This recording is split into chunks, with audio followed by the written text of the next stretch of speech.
Huh?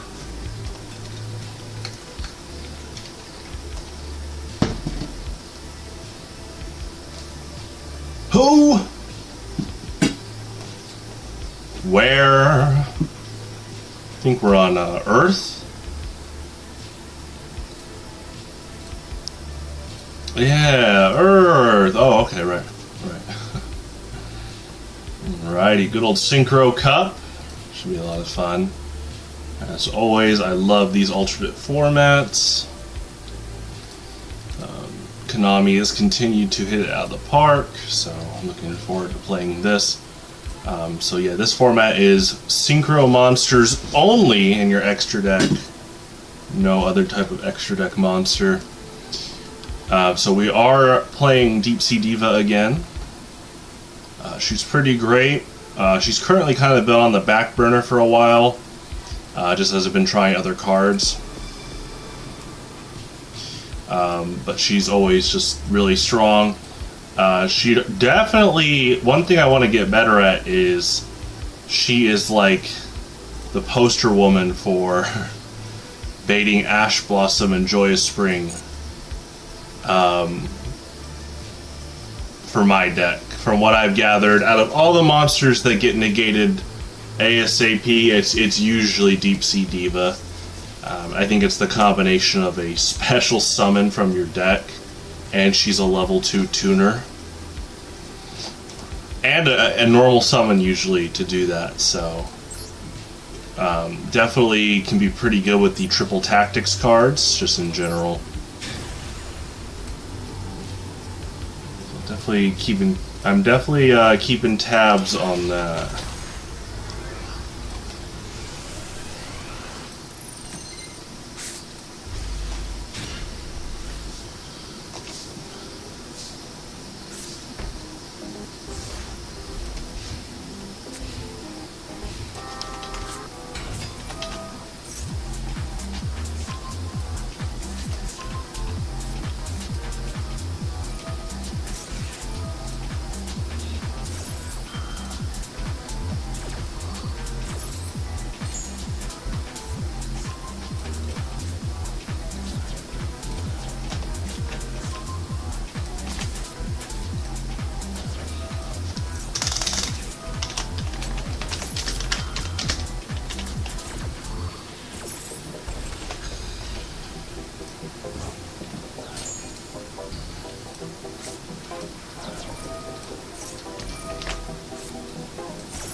What is this card?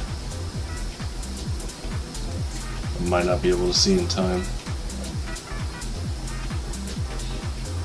That looks new. Interesting. Cool, cool.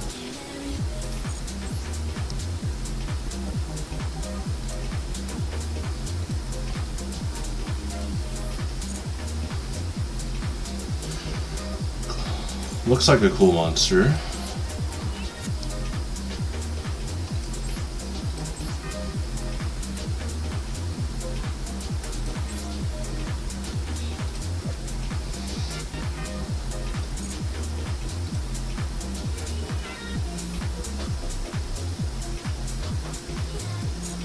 Alrighty, yeah, Synchro Cup, only Synchro monsters allowed in the extra deck, should be a lot of fun.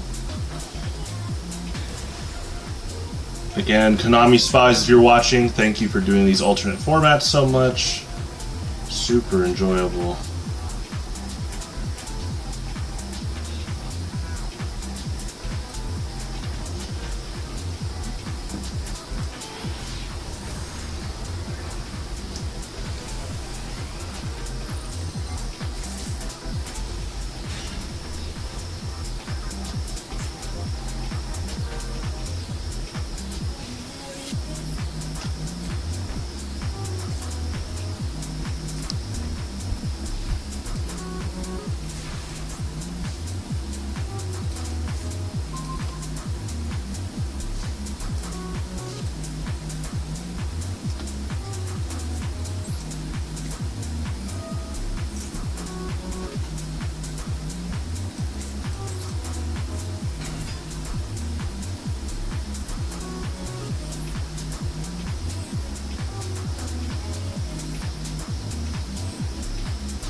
Oh, nice.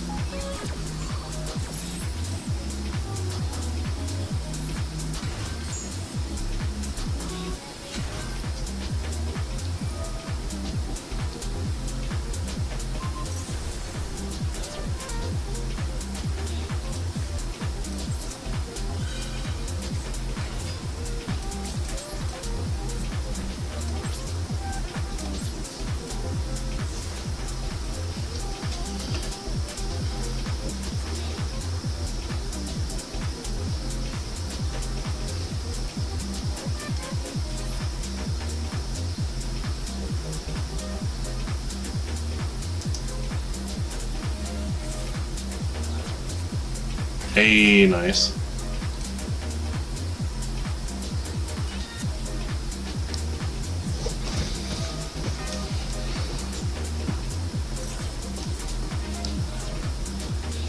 Oh, I like that. Yeah, Magic Planter's a fun card.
Hello, hello.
Nice.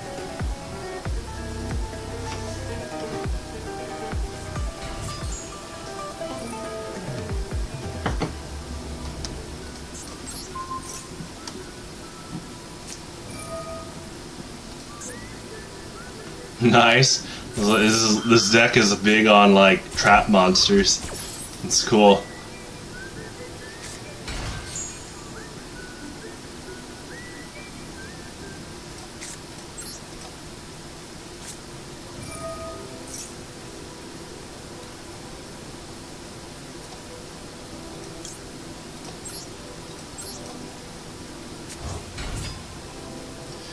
Okay. Gotcha. When a monster declares an attack. Okay.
Nice.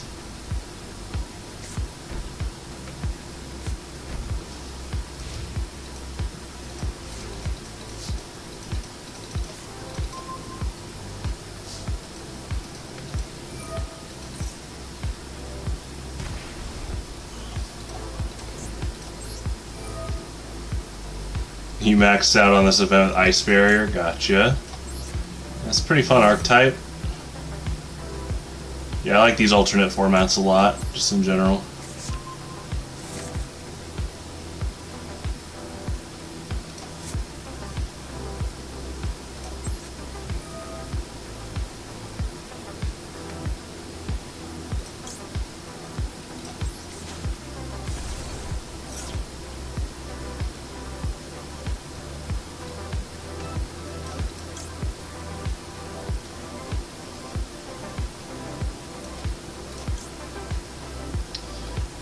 We do this just in case they do a summon here.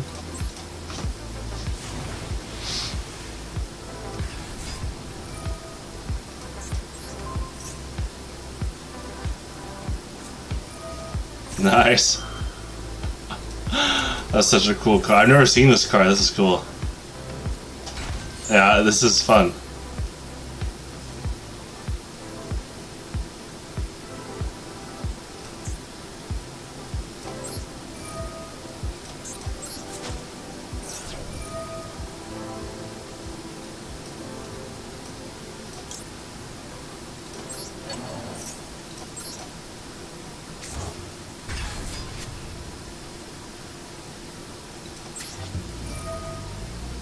Yeah, I think there's probably a trend of when archetypes come out.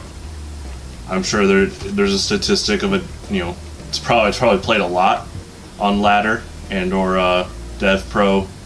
I don't know if Dueling Book is still like really popular, but I remember Battle and Boxers being pretty big when that set came out. It's a pretty cool archetype.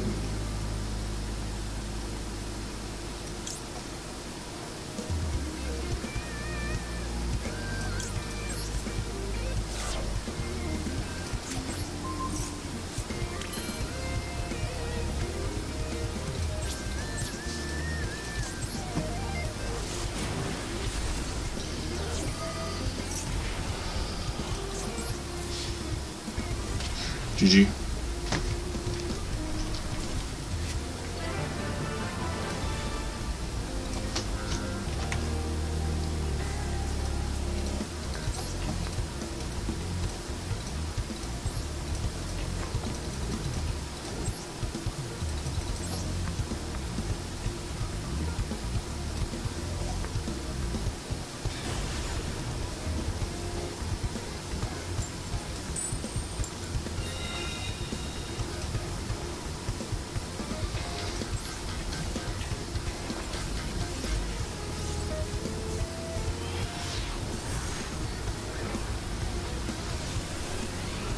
Yeah. Yeah, Malice's, I've seen a decent amount of that archetype too. I'm sure there's a lot of, yeah, ultra rares. Seems like a cool archetype as well.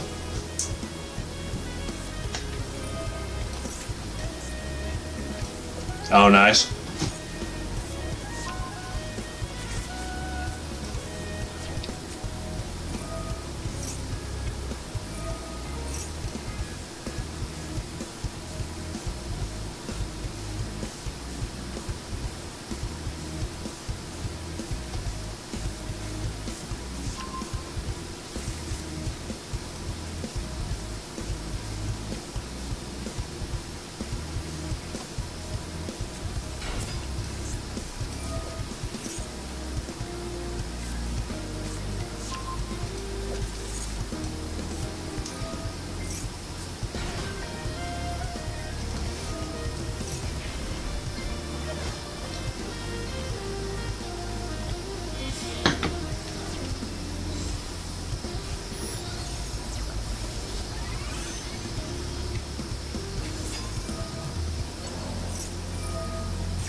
Oh, did you get like an achievement for a ton of staple engine cards ASAP?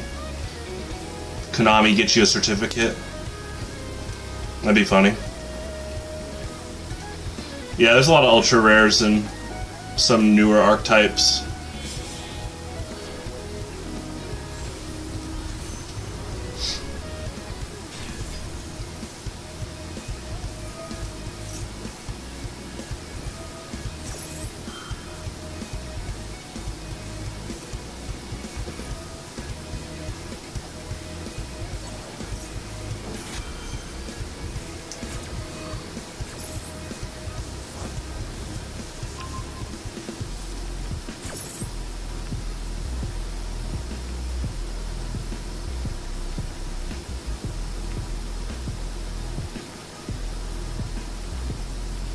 No achievement. I'm surprised when Konami does give you achievements for crafting. I mean, it's mainly just unlocking a pack, but to this day I kind of get surprised when it's like, oh, you unlocked this pack for crafting this card. It's like, oh, okay, cool. Yeah, I wonder if they'll ever do that. They could. That actually probably would get them to make more money too, if they made achievements for like crafting. Maybe in a certain time period or crafting a certain combination.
Nice.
Oh, Earthbound Immortal, nice.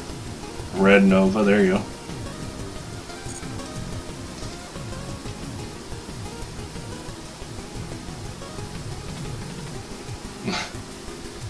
I think Konami's pretty consistent with their timings on ban lists, excuse me.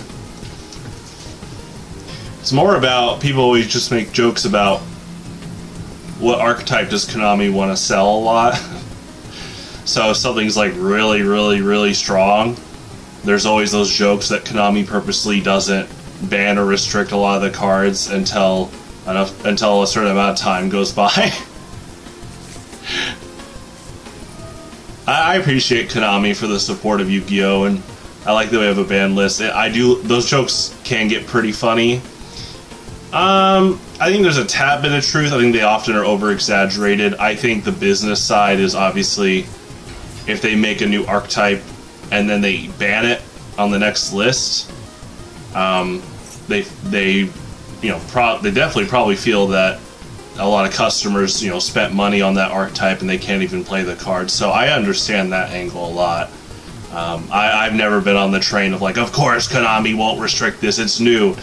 I do think there's a bit of a merit. Again, just the whole, they're not going to ban E-Dragons right when they came out around 2013, but what is funny is after a while, the community tries to understand like their angle of like, oh, why did it take so long for E-Dragons to get hit to bans, and one of each with the baby forms and the adult forms respectfully. But yeah, it's always interesting to kind of see that play out.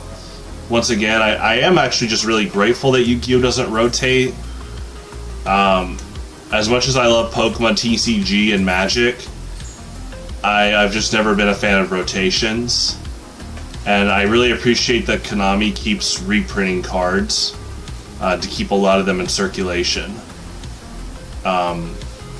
People talk about power creep, which does happen in all the big 3 card games. But I do think it's important to try to combat it. And I think Konami, kind of overall, I'd have to look at Magic again. But the fact that Konami doesn't do rotations is already a +1 on their side. Because that means they have to really do a lot of work in, the ban, restriction lists type stuff, so.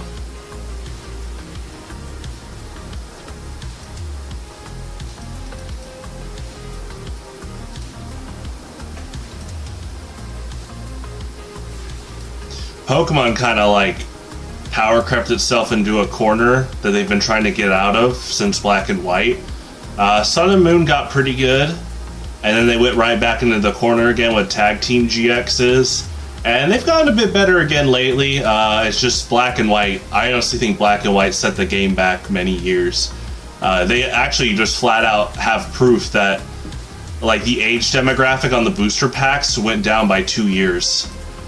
It's just right around when Black and White came out, they literally lowered the age recommendation, and you can see the cards becoming less complex with Black and White, which is really sad because there were already juniors winning Pokemon tournaments back when the game was considered its most complex overall, which was Gen 3 and 4.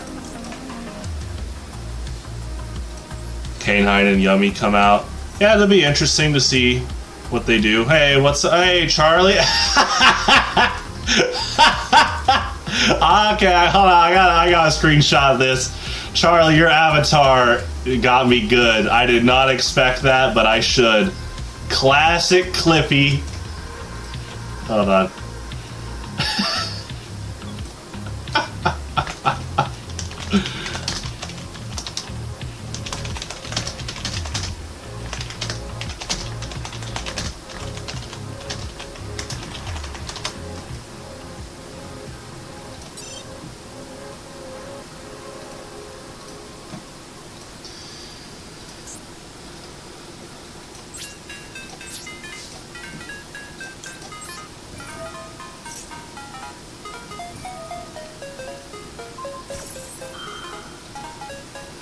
If you want to build that archetype with those cards, yeah. a lot of ultra rares, but I think it's cool that we can just craft.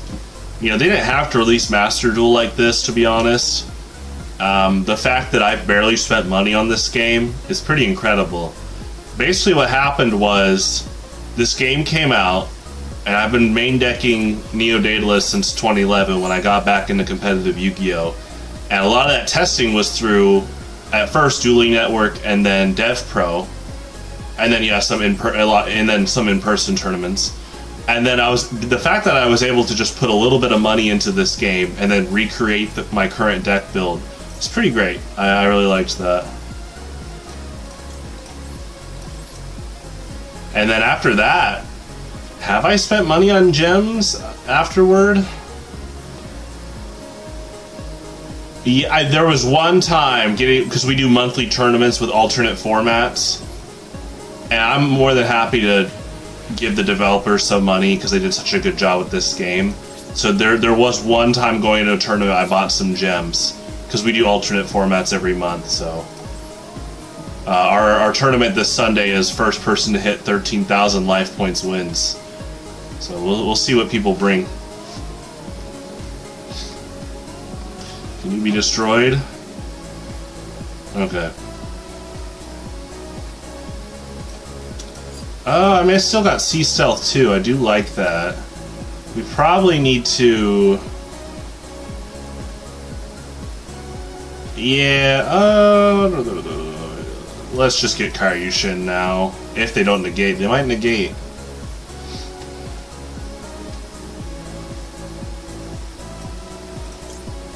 Do this.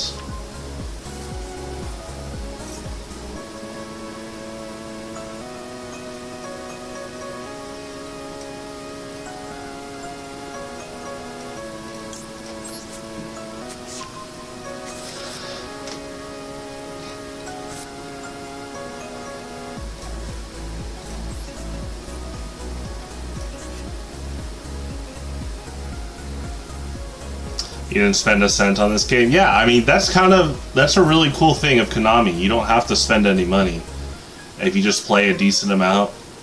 I think that's really cool. Actually, we're going to try Daedalus.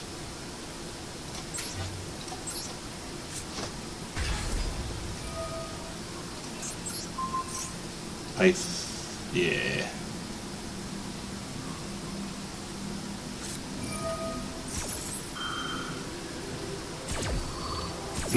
Nice. Nice. Okay, we're gonna do this.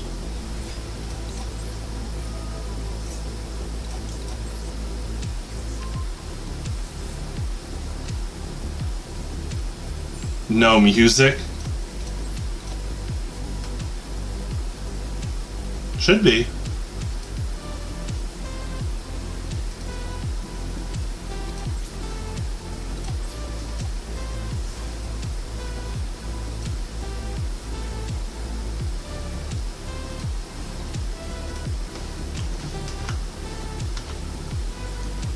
There you go. Good old Clippy. Charlie, that was one of the best stream intros ever.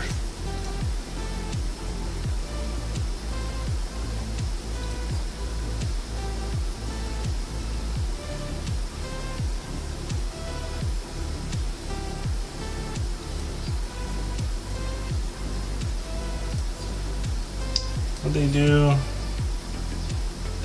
You know what, we should do this now. Get out Electric Jellyfish. I mean, they'll probably go for a negate, but that's okay.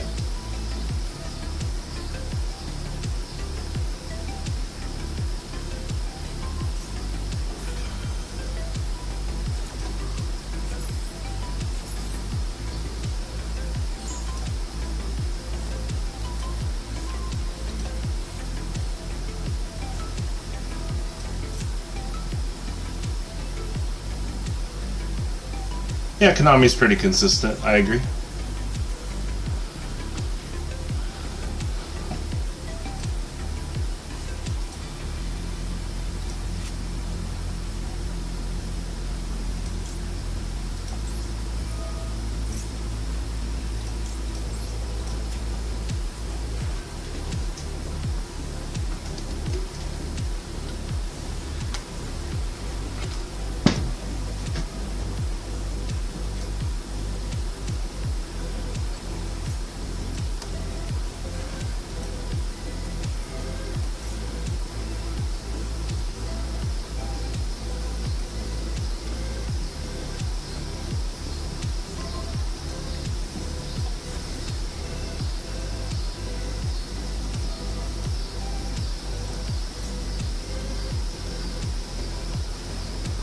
Game Freak, yeah. Yeah, Game Freak is really complacent right now. They, the last 2 generations of Pokemon are less than half-baked. Which is sad, because the artists are still doing an amazing job. I love every single Pokemon they've made so far. Like, artistically, their designs are great, it's cool, the music's still really good, but the whole gameplay dynamic, the fact that they are they cut the national decks, and yet they released most of the national decks through paid DLC. Yeah, it's just really like sleazy and not cool of them overall. Yeah, I haven't bought the last 2 generations. I'm not gonna buy Pokemon until they bring the national decks back.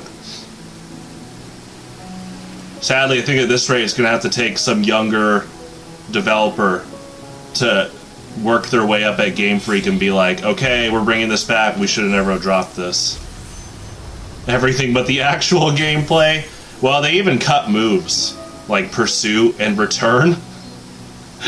They're really just being incompetent on that end. And unfortunately, they don't really have a direct competitor to get them to budge right now, which is really sad. You know, we don't, you know, even though Digimon was always kind of a bit of a competitor, I like Digimon, but I mean, we just hit over 1,000 Pokemon, and every Pokemon really is someone's favorite. I mean, Digimon would have to, gosh, you know how much work Digimon would have to do to catch up? I mean, Digimon has tried a card game, they've had an anime, toys, but again, I love Digimon, but Pokemon has just kind of always been a bit ahead in terms of just popularity and stuff. And I mean, you can see why. Pokemon, what a killer idea from the get-go. Like, pocket monsters, like, the fact that you can throw out a Pokeball and this guy pops out. Oh, sorry, we're talking about 1995? Okay, this guy? Yeah, it's awesome.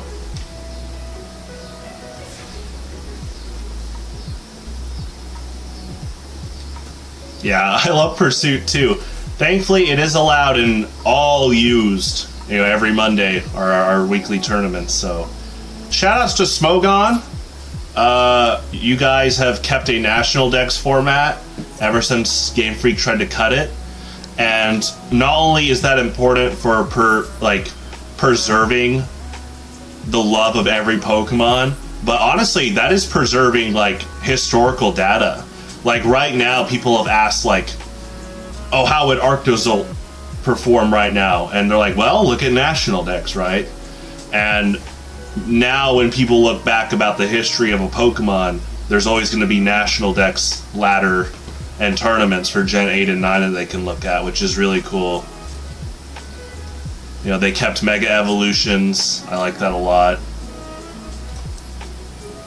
Z Crystals, like, yeah, Smogon's cool. It sounds like Game Freak is trying to do their own version of Showdown with that Champions coming out. I hope it's national decks supported.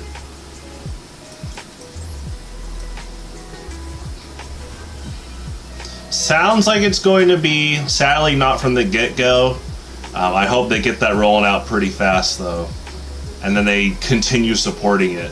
I will say, not Game Freak, but Nintendo and the Pokemon Company did a good job at supporting Pokken for many years. That is something that I don't think gets praised enough. A lot of fighting games that aren't Street Fighter, Tekken, Mortal Kombat, or Smash Brothers do not have a lot of longevity in terms of staying really popular. Guilty Gear has definitely, and Charlie will let you know too, and he's helped me be educated on this. Guilty Gear, I think, has hit that same ballpark finally, which is cool. I should say finally, but it definitely has now hit that same ballpark. But Pokken definitely could have been one of those fighting games, sadly like Soul Calibur, where it's really good, but the player base dies off in like a year. Not dies off completely, but like a lot of the players like leave or they stop playing as much.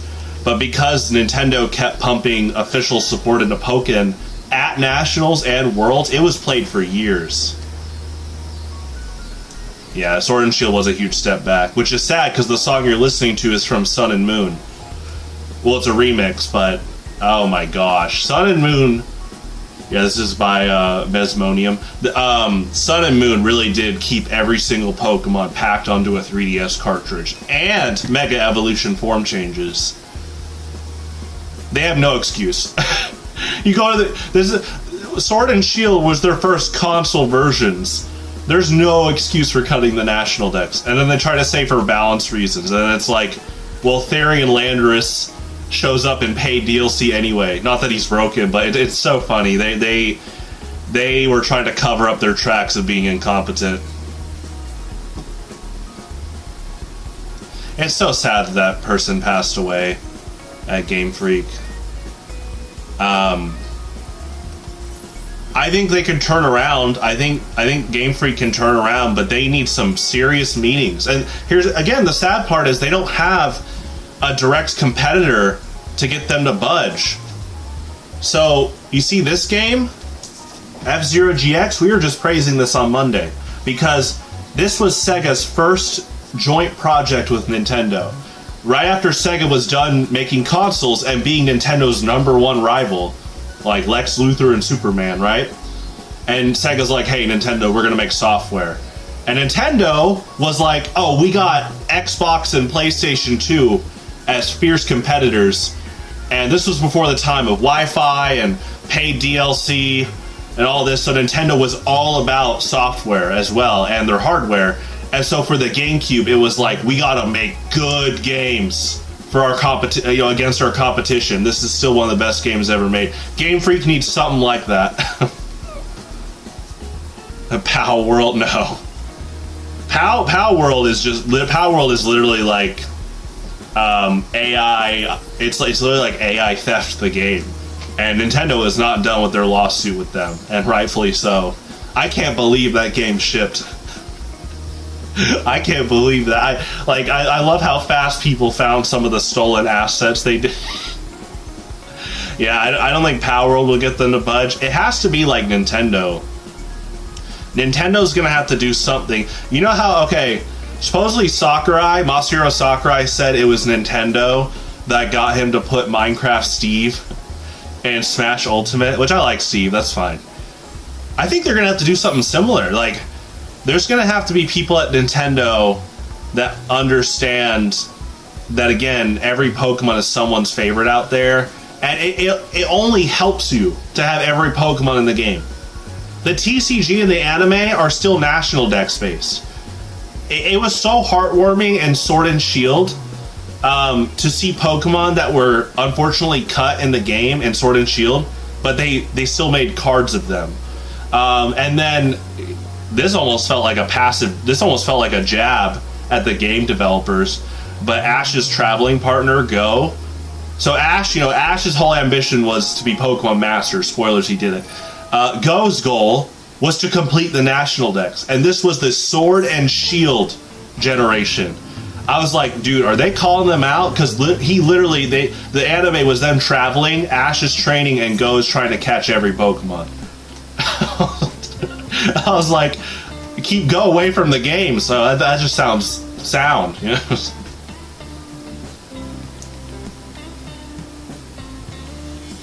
Yeah, I don't think Power World's really taking many sales from Pokemon.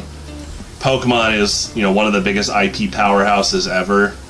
Kind of like with my custom format, Highlander, I just feel like there's so much untapped potential. Like Smogon. Smogon is grassroots, like, competitive TF2, competitive Melee. Melee has its own problems with its community, a lot of problems. So I'm not going to praise a lot of people there, but I will praise the competitive depth of Melee and the competitive depth of Smogon singles. And I wish you got to get at this point like some young talent into Game Freak and Nintendo, and they'd be like, guys, we run a lot of successful esports that we're not even fully running. It's like Sony and Microsoft would pay so much money to have the rights to Smash Brothers Pokemon. It's just like there's so much untapped potential there. TF2, at least Valve is like, hey, do you guys want in-game medals? You know, Valve will advertise tournaments. It's really cool. Like I'll probably open, you know, I play TF2 every night. When I open TF2 tonight, if I scroll down, there's probably going to be an announcement of some competitive tournament coming up. They do that a lot. Oh my gosh, if Nintendo did that, that'd be crazy. Like, that consistently.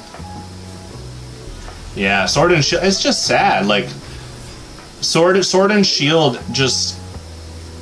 I love the designs of the, you know, the trainers overall, the Pokemon.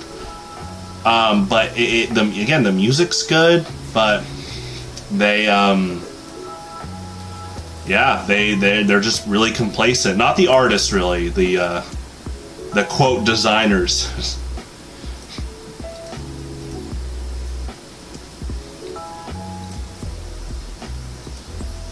Okay.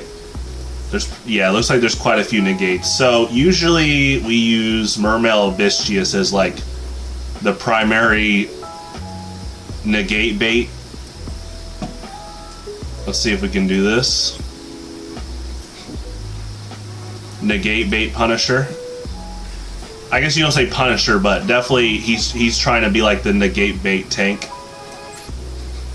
Because there are opponents you can tell that are like, it definitely seems like I don't want you to do a double search, so, but I'm keeping this withheld. Let's see what happens.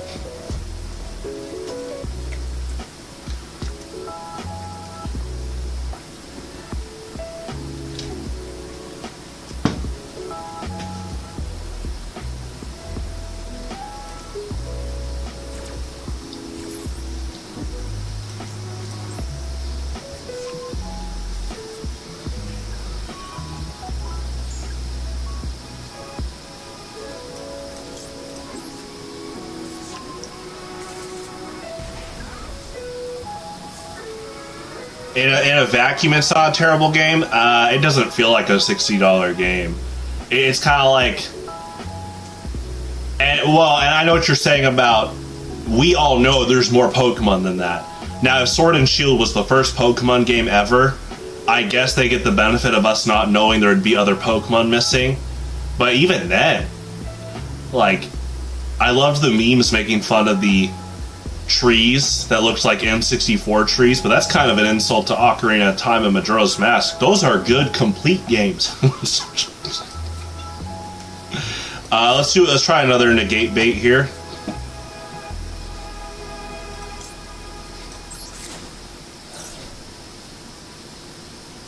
Okay.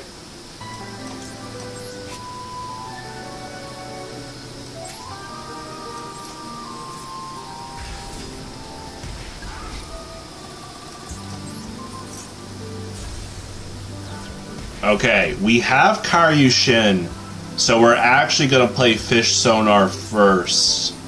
In case... Do they have any spell negation? That's what we really got to check for as like the big thing to try to work over. I think we're okay. This guy's got 5 wedge counters. These are all on monster effects?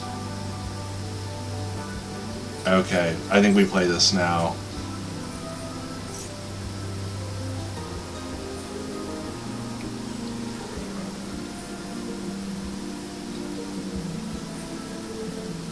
That's just Switch games in general.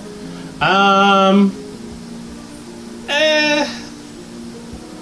think Odyssey was well polished. Mario Wonder. I think there's a lot of Switch games that had good polish. That's just the thing about Game Freak, is they're not really polishing their games a ton. Okay, we're gonna do this now.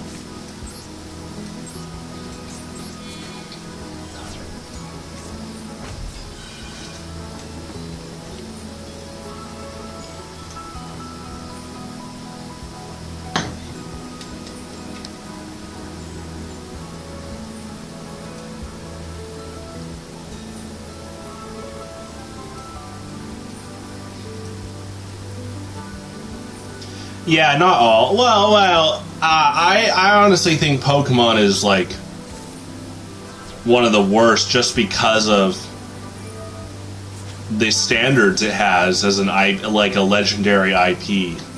Does the Switch have shovelware? Oh yeah, it's pretty bad. Yeah, there's a reason there's those memes about how awful the... What was it? Nintendo opened up like a lot of, quote, indie games on their store, but some of the indie games were like we're getting close to like, what was it? Like porn pinball? That's like, I know Steam had that problem. Hopefully not anymore, but Nintendo had a few like awful like AI lazy games on their store. I don't know if they're still on there. I know that.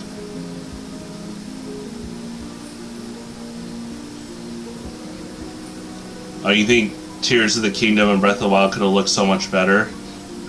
I think they look pretty good. I know that the context of Breath of the Wild is that it's a Wii U game. But Nintendo... Honestly, I think Nintendo's big thing, not Game Freak. Nintendo, besides the esports thing, is... You know, their side of complacency is the fact that...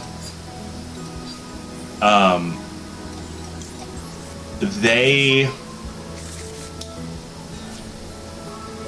Because they make so much money...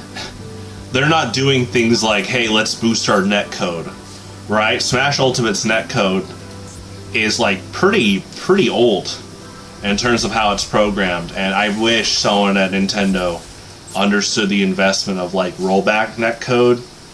But you know, Nintendo's like the most profited, like it's like the #1 company in Japan, like in terms of like profits. So it's just sad that I think some of it is like, oh, we probably don't need to change a lot here right now. People buy Mario, Pokemon, Zelda, soon to be Metroid. Anyway, so.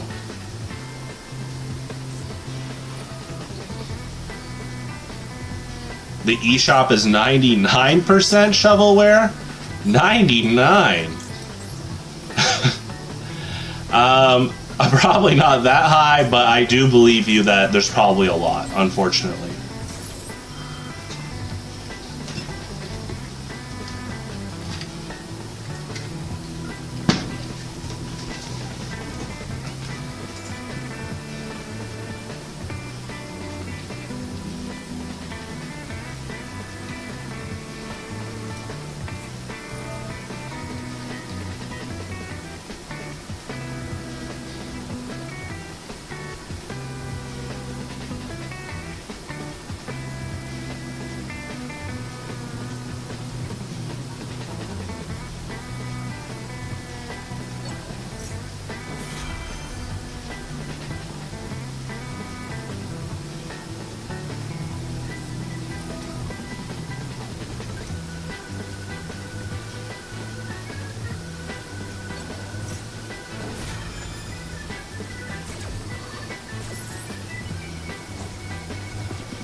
TF2's from 07. It's good art style.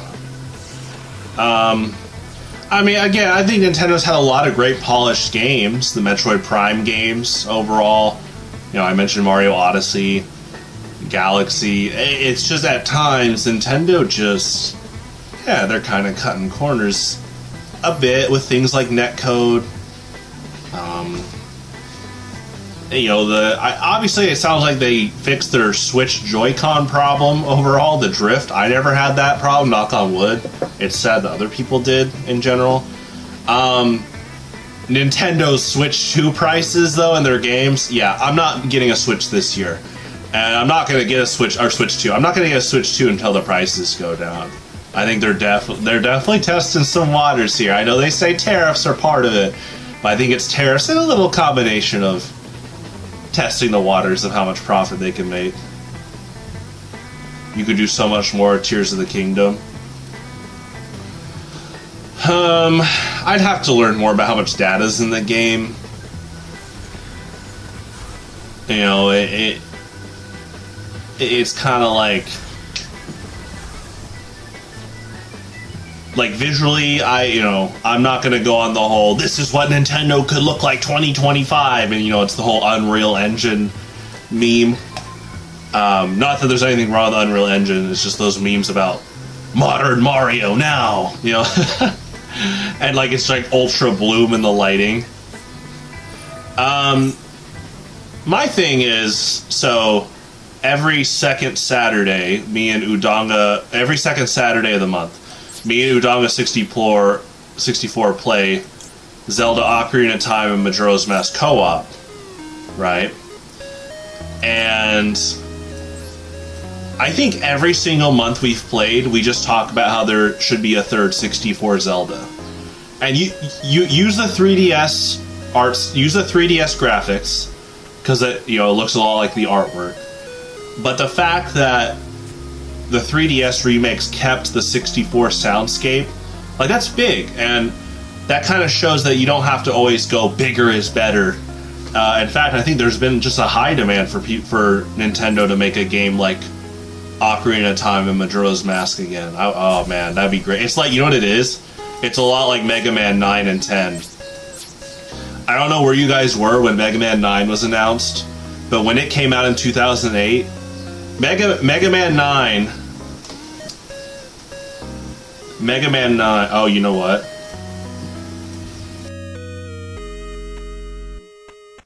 Hey, thank you, Niall. No. So every now and then my microphone goes on like a double video camera thing, so I just reset it. Yeah, every now and then it swaps mics, my stream software. I gotta look into that. It might be when I plug in at times, it auto-detects. Anyway, Mega Man 9 came out in 2008, and context. So, here's Mega Man 11. So many Mega Man games before, you know, between Mega Man's 8 and 9 were on PlayStation 1, PlayStation 2, right? And here comes Mega Man 9 that purposely looks like an NES game and sounds like an NES game. And I think that game alone, Mega Man 9 and then 10,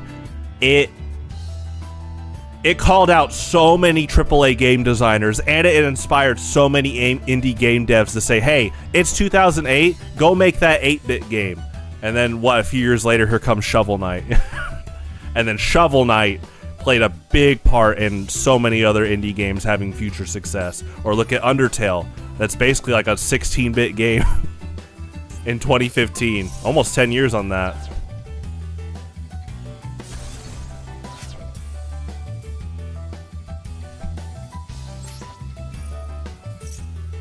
Yeah, I have to check my mic. Sometimes the mic defaults to like my webcam, but I'm trying to use this. GG. Yeah, this is an official instrumental of Torchman's theme for Mega Man 11.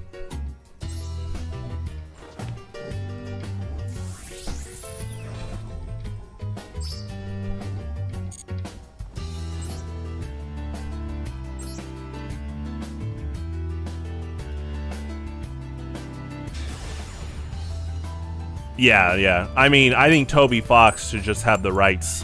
I think Nintendo should trust Toby Fox with Earthbound.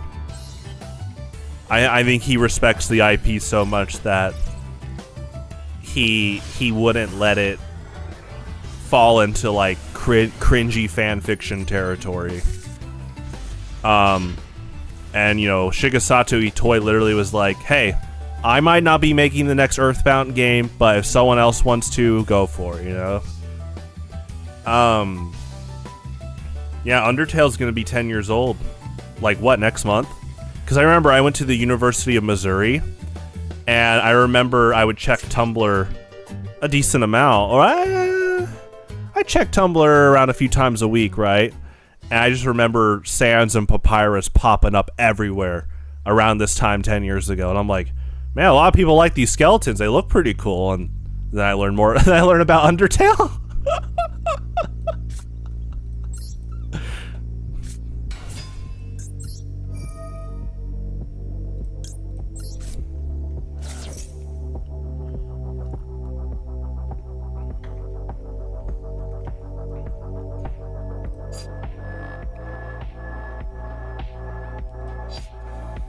Okay, so we need a normal summon here.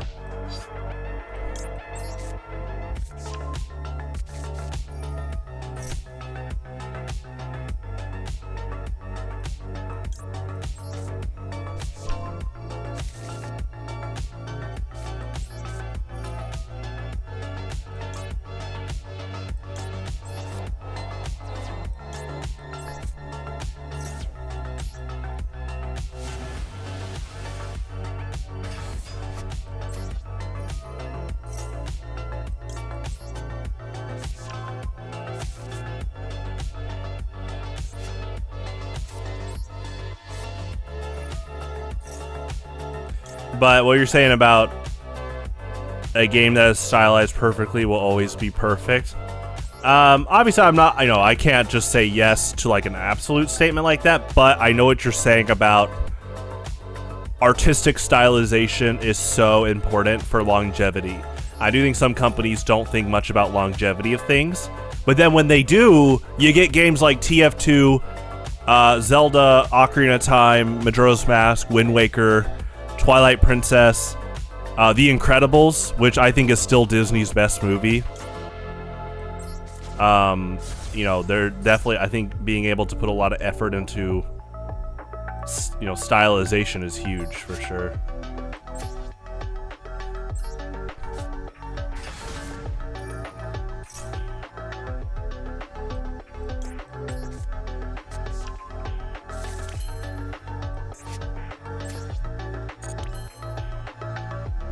Incredibles, yeah, it's oh my gosh. Not only is it incredibly looking, it literally has it's so crazy that Incredibles and TF2 came out only a few years separate, and Brad Bird had nothing to do with TF2, at least with developer involvement, but yet they're both based off of like 1960s action spy thriller movies aesthetically, and they both are like really funny, but they also both have a little kind of a dark edge to them. Like both of them definitely have quite a bit of a dark edge. It's really interesting how that happened so close to each other year-wise.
Oh, he's cool. I haven't seen him before.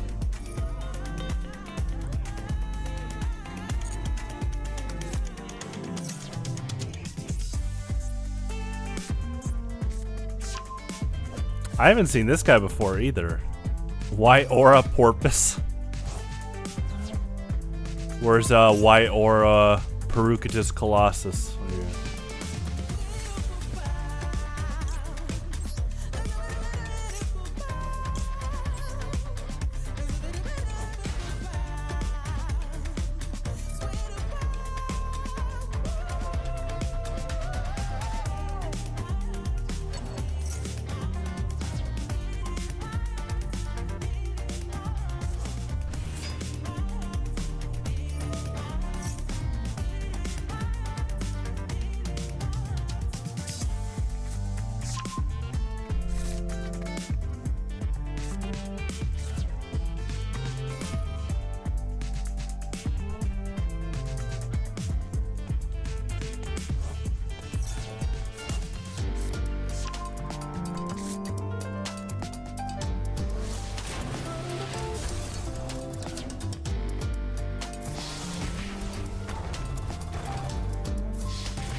Maybe they'll add a white aura Perucutus Colossus in the future.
Nice, GG.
Nice.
Ooh, nice.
GG.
GG. Let me get some coffee while I queue up.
Nice.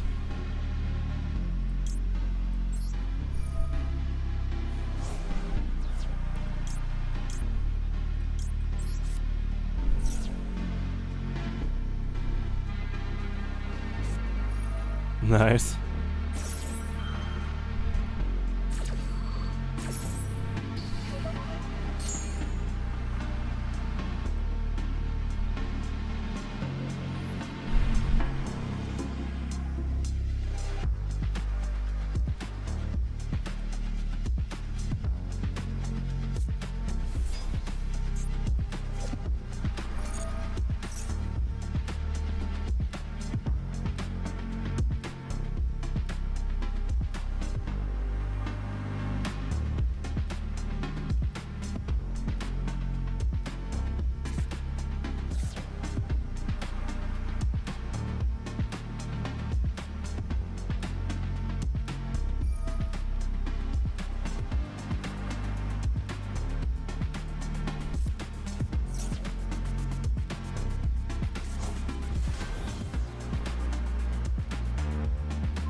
Nice.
GG.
GG.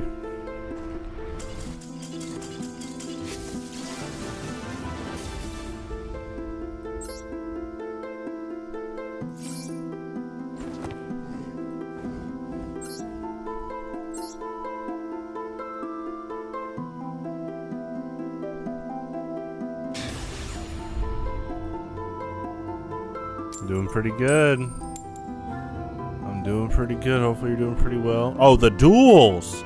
Not my day. It's just been fun. I enjoy all these formats, so. Excuse me.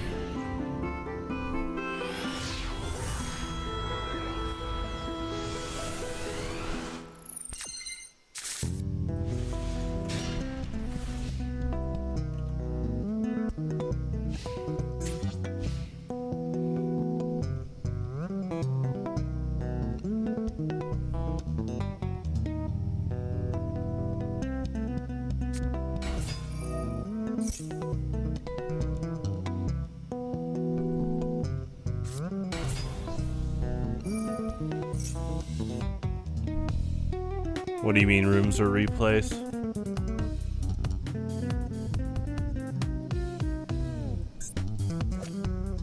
I can play a 2 out of 3 once poker's done.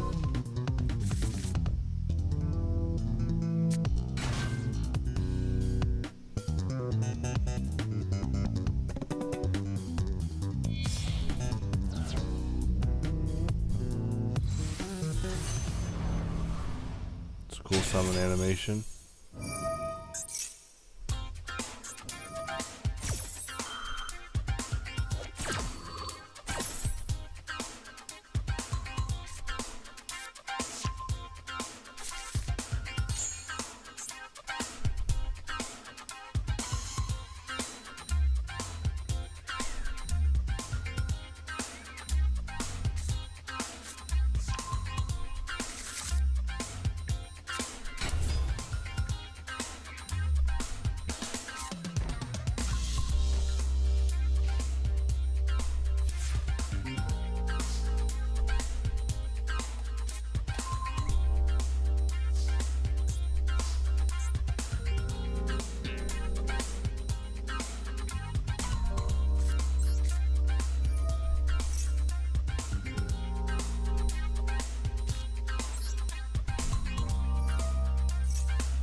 Nice.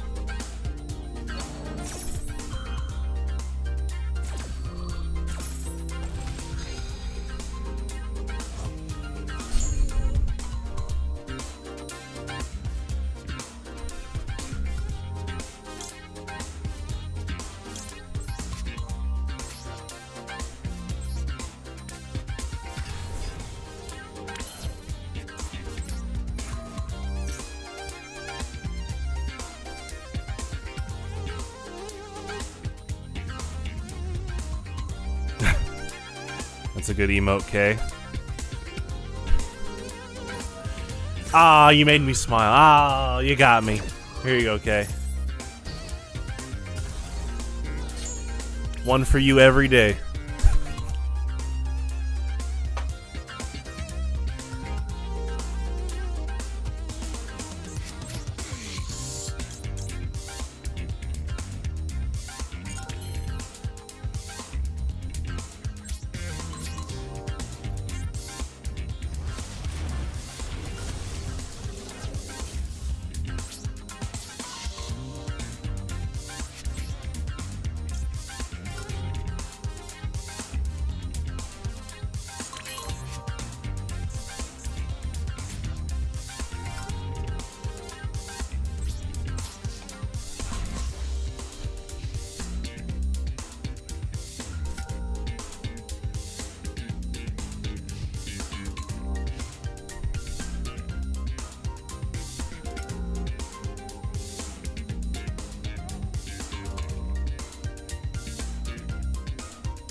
Hey, what's up, Curb? That's what is that? Like a it's like a spark smiley emo. That's pretty good. Okay.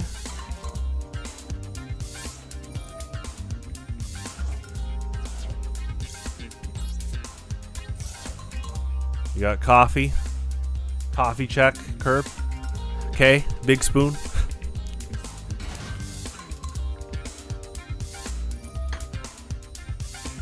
She said, big spoon. I get it. It's a good tool. No TRK. Knock on wood. It'll probably show up in 30 minutes now.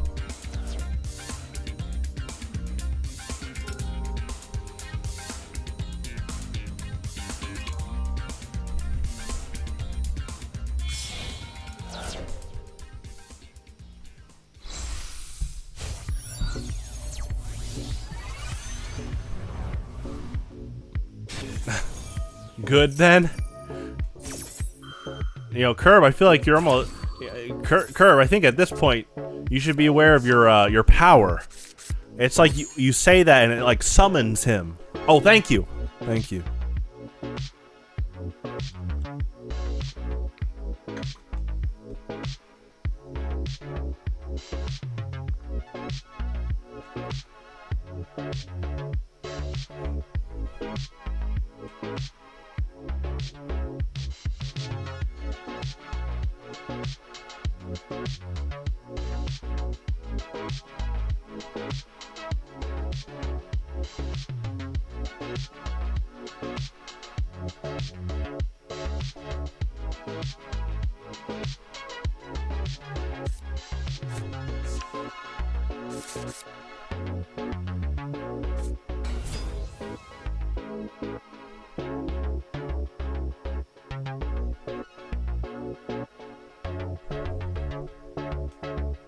Your sheriff powers. Did you polish your gun?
Here, TRK's worst nightmare. You think he lost sleep last night? Because he had a dream of you chasing him down the hallway with a BB gun. Neon green BBs. All TRK would do is go, help! Then he woke up going, oh my gosh, it's only a dream. And then he saw you right now. And now he can't go back to bed. So Curb, if he's going to talk in like 5 minutes, he might be here for the rest of the stream. He might be scared to go to sleep.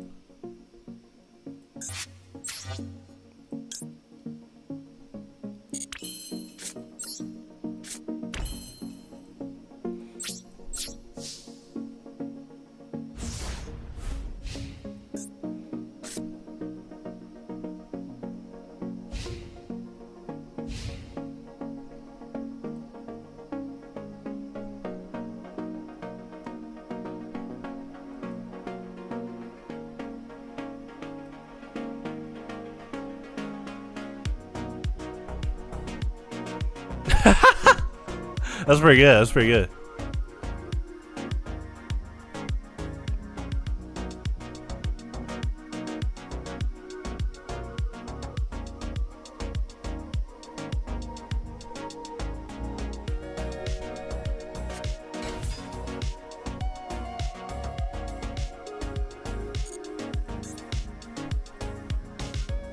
You want to play Yugioh? It's free. You can download Master Duel right now on like Steam, PS4, like all the major consoles, the latest consoles. Nintendo Switch 1 and 2.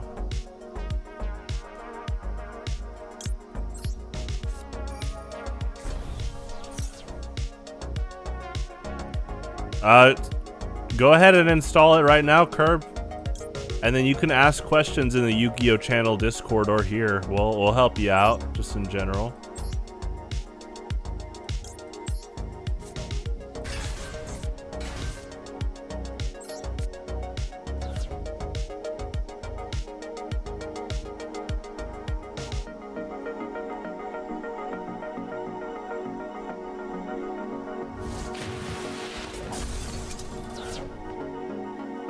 You can learn fast. Yeah, just install it.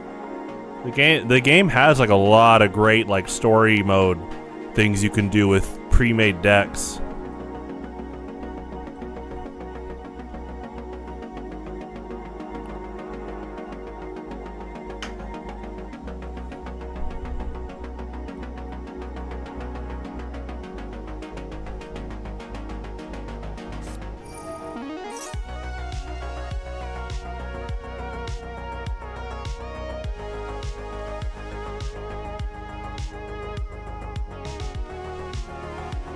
After this game, I'll play a round of poker.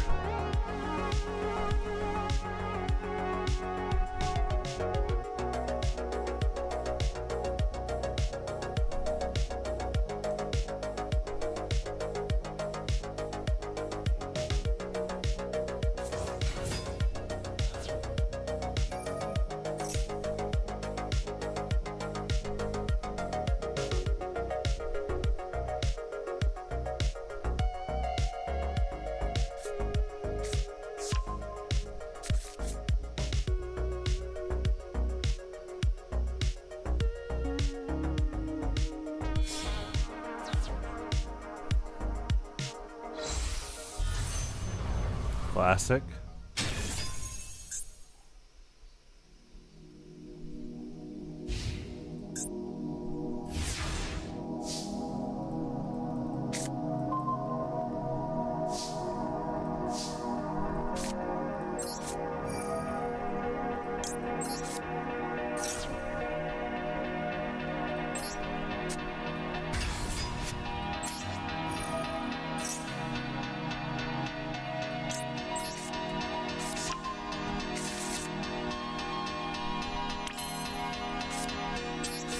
That's so good that Abyscius can be used as the cost for her that you searched with Abyscius. Pretty incredible.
It's a cool animation.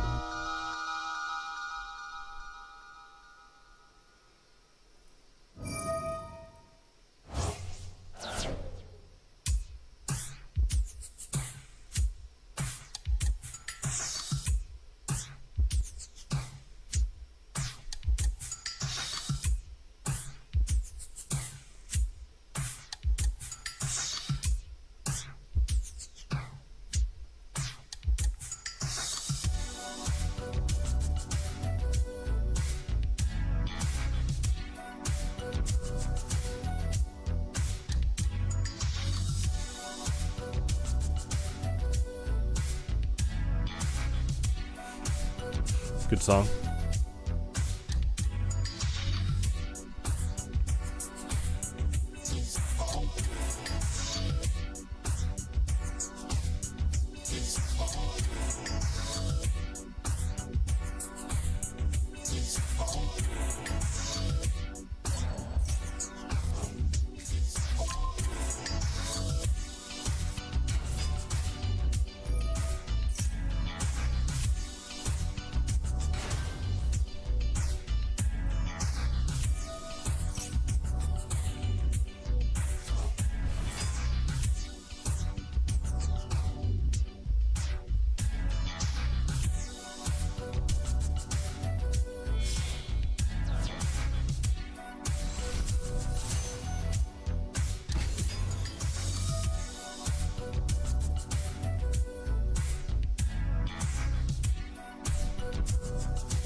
I'm gonna play a round of poker, but I'll play you in 2 out of 3 after.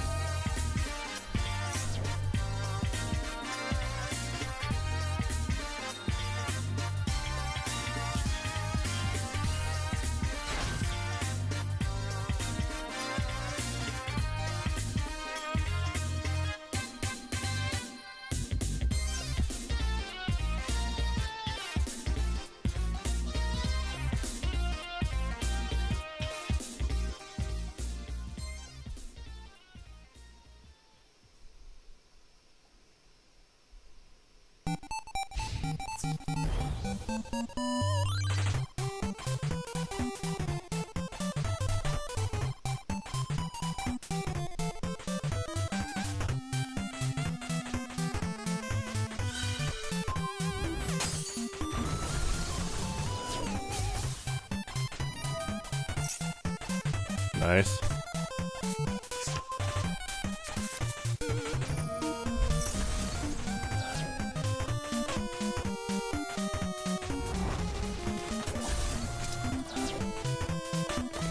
GG. I'm gonna attack one penguin soldier in, and then yeah, we'll play a round of poker. I'm gonna play a round of poker first, and then I'll play you in 2 out of 3.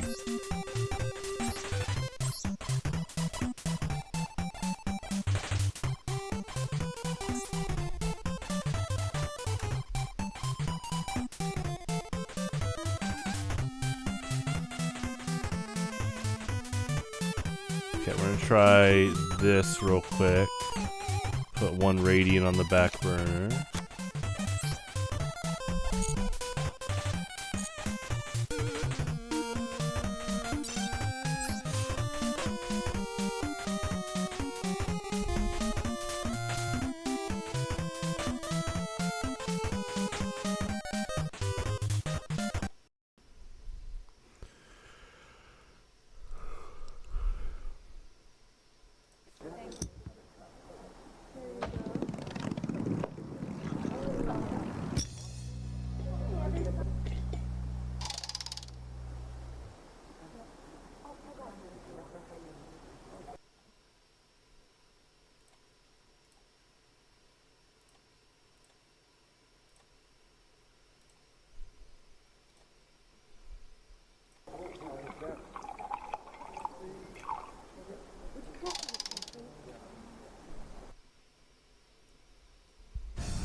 If you'll all be so kind as to ante up. It's a mathematical certainty that 80% of you are going to lose tonight, and 100% of you will eventually die. Math is fun, don't you think?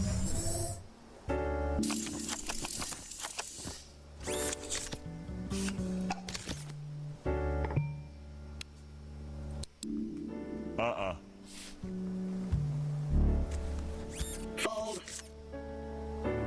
Well, raise. Nope. Most people are bound by the conventions of probability and common sense. But you're special. I'm in.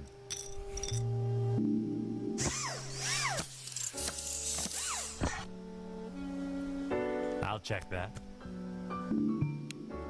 Oh! I'm all in. Good. Great day in the morning. Good call. Call, fold. It's all the same to me. Knowing Ash, he actually probably has like a 9. So Ash grabs the pot. Poker ain't a game for cowards. it's good.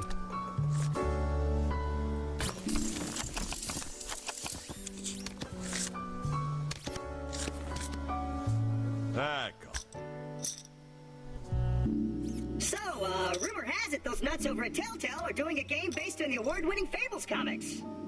Yeah, I auditioned for the role of Bigby, but they said I wasn't wolfy enough. They also said you should lose a few pounds. That's gotta sting, what with you being an Irish wolfhound and all. I'm an Irish wolfhound? Faith in Begorra. Your boldness is palpable. Check. I'll bet. Yeah, I'm in. I fold.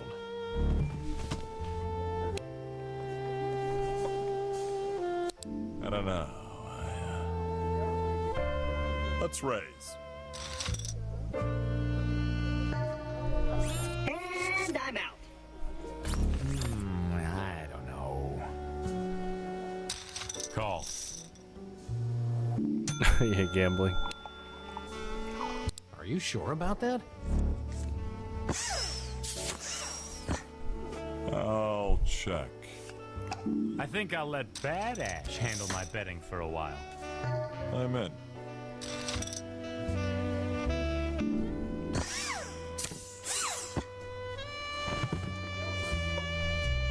All in. Whoa. Yeah, I'll call.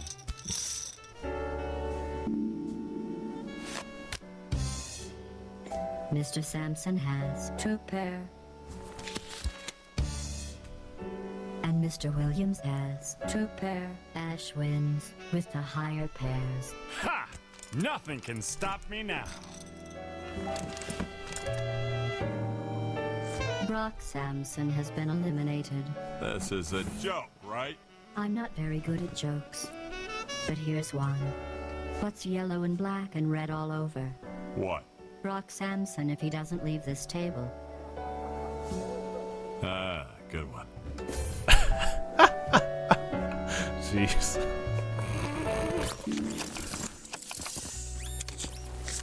Ash is a pretty cool character. Am I eating crazy chips, or did you used to have a different voice? Oh, you mean more like this? Hello! That's it! What happened to it? Criminals used to laugh at me. They said my voice was too goofy. What's up, Jonah? So I got a voice code. And now, when I say freeze, dirtbags, the dirtbags really freeze. Okay, but what's his excuse? Max just fell in love with this Hello, Jason hello. Alexander impersonation one day, Gambling. and I kind of stuck. Considering the alternatives, I kind of dodged a bullet there. And hey, what is the deal with antipasta? Does it blow up when it touches regular pasta? I mean, come on. Check. Every Wednesday at 8:15, I play a round of poker, and then I get back to Yu-Gi-Oh! Until 10 Central Standard Time.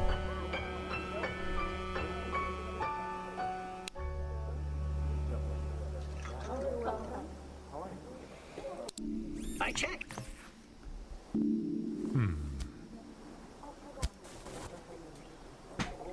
I'll bet.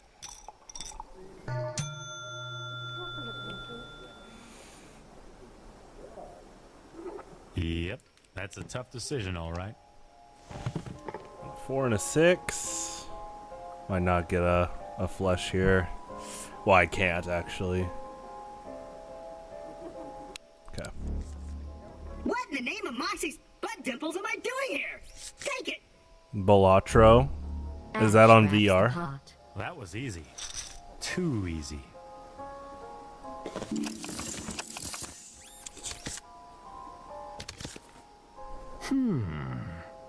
I'll raise. Oh, it's on the phone.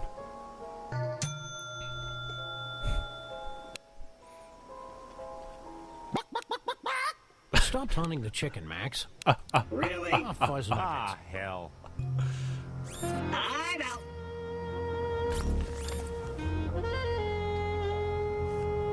I call. I think I'll call.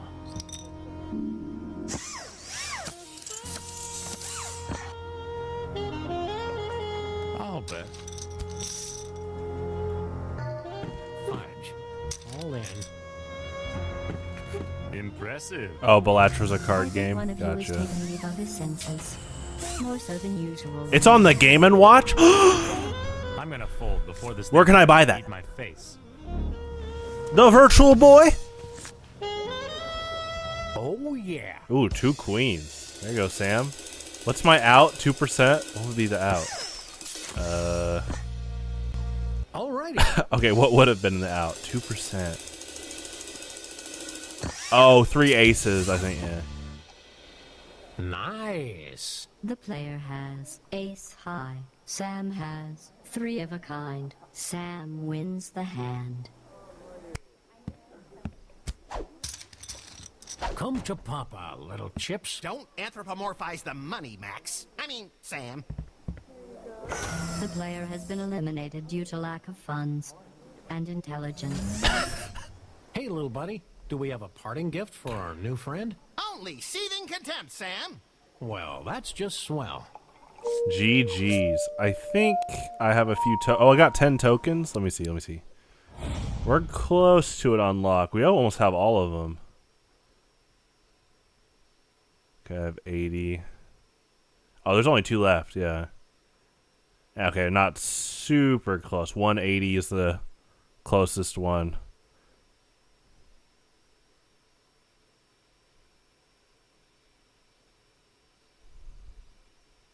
Oh, the game just keeps track of all the money you put in and stuff.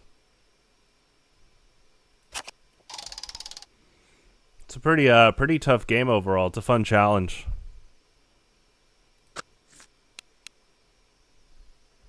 Okay, let's go back to Yu-Gi-Oh.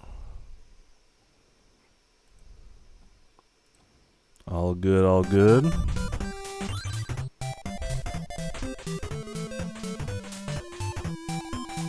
Hope everyone's doing all right tonight.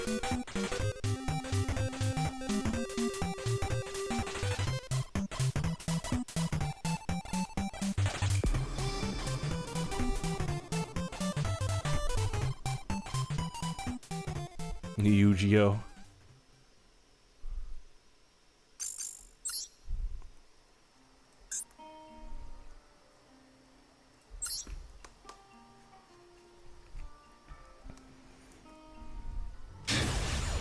Got white chocolate coffee. That sounds great.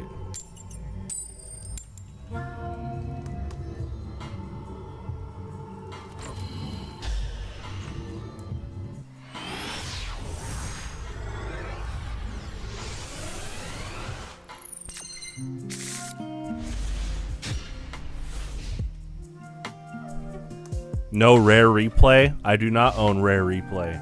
There's a lot of good games on it though. Basically, yeah, like every game on there is great in general.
Yeah, you can watch replays of like friends and stuff if you want to.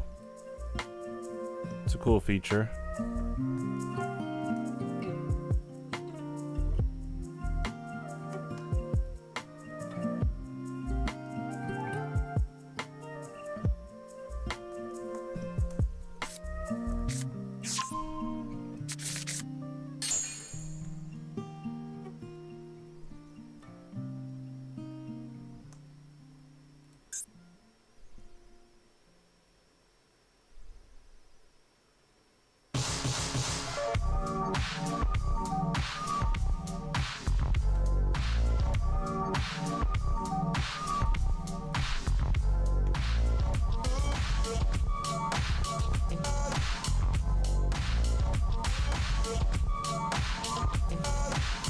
.2K Studio restarted multiplayer servers for BIOS.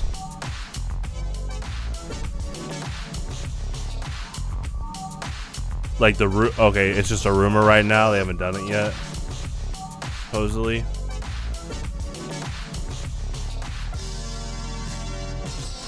BioShock. I'm excited to play BioShock 2 in October. That'll be a lot of fun.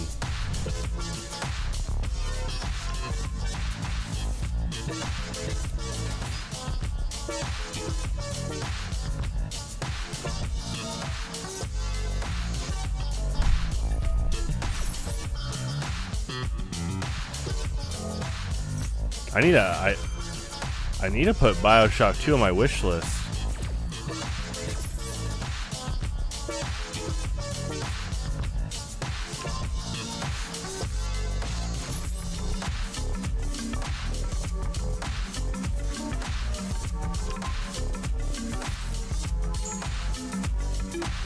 What's the ID for?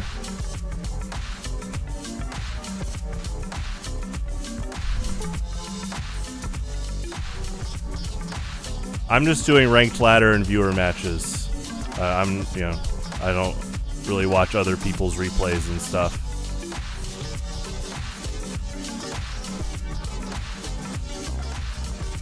You can tell me about your game if you want. But if I'm gonna watch replays, it's usually out of stream if someone like wants help or something, or we're making fun of a rage quitter.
Nice.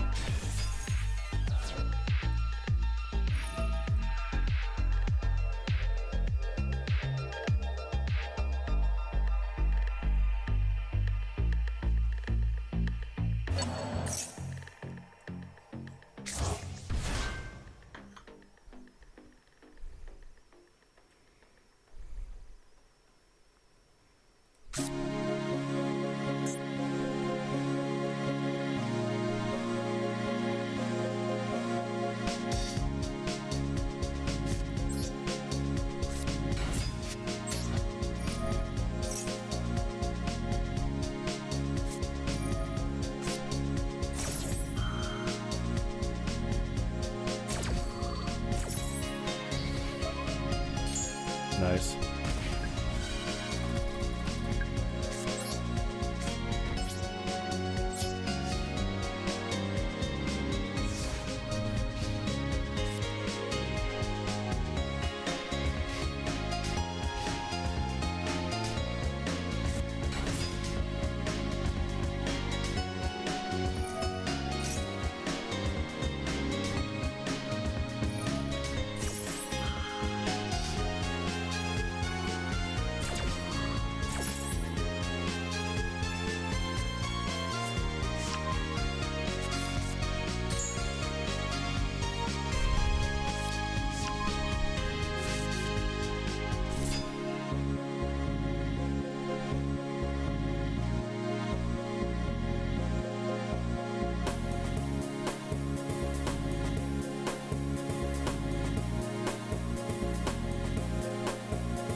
GG.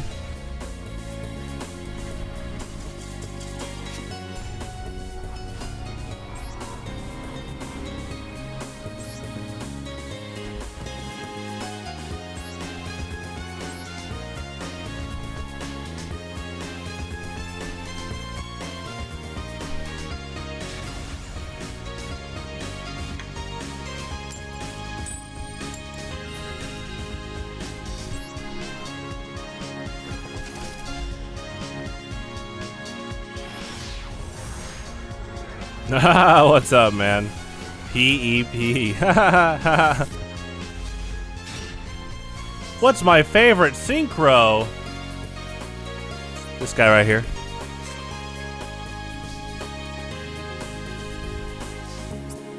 Don't worry, he's a good guy. He looks ferocious, and he is. But he's a good guy.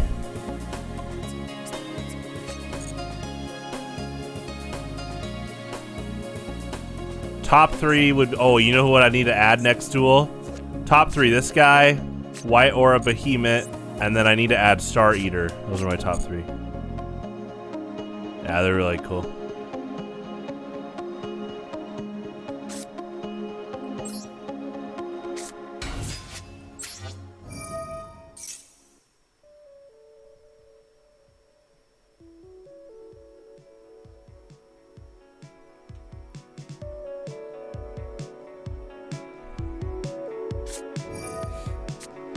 Nice.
My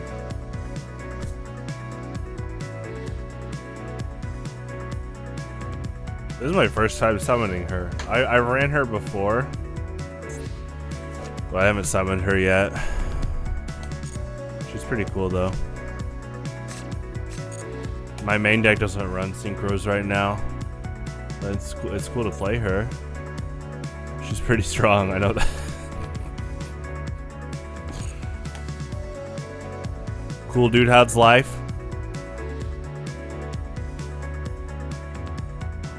Eat any Tim Horton donut holes lately? I need to.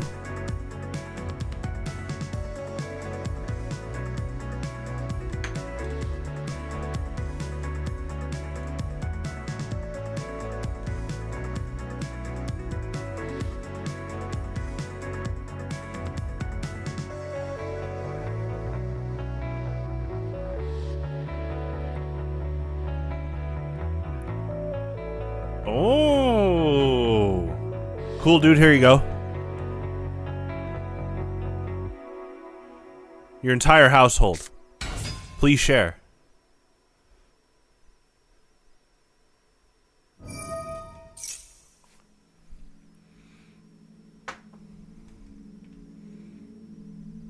You did get a donut today? From where?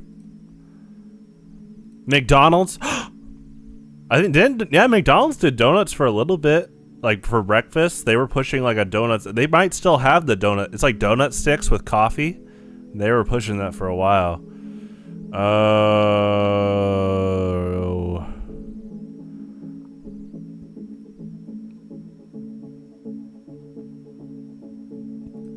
Okay. Yeah, you, your girlfriend, your dog. Please share. Oh, okay. Okay, she's not in the household, but here you go. Lee's. Oh, okay. As I say, I haven't heard of that, but gotcha.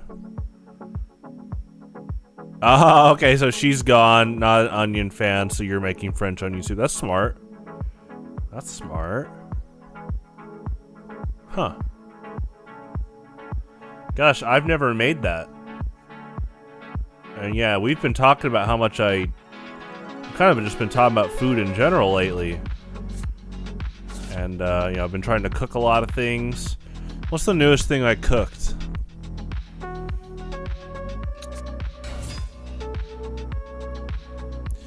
A while back I made ribs for the first time. Those were good. Well, I say made, but I grilled them. I you know, I didn't butcher the meat or anything, but...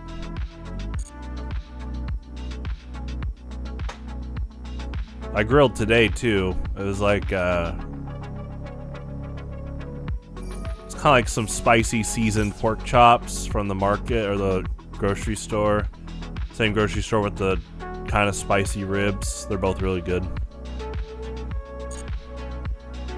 My good friend Brent Henderson bought me a few of these like really good Kansas City barbecue sauces. And I'm going through the second one. I've never... That's not true. I was going to say I've never had zesty barbecue sauce. I have before. Not often. But this one is like a zesty barbecue sauce. Woo! It's good. It's really good. Ribs, pork chops. What level am I at? I think I'm on the second page. We'll see after this duel.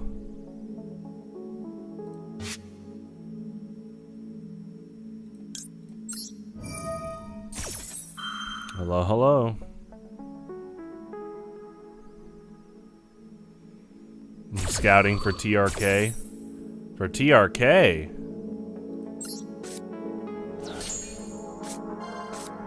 TRK is playing Yugioh? What's up, Quick? I mean, I think... We'll see how many days you have left, Quick. I'm sure you can make something up pretty soon.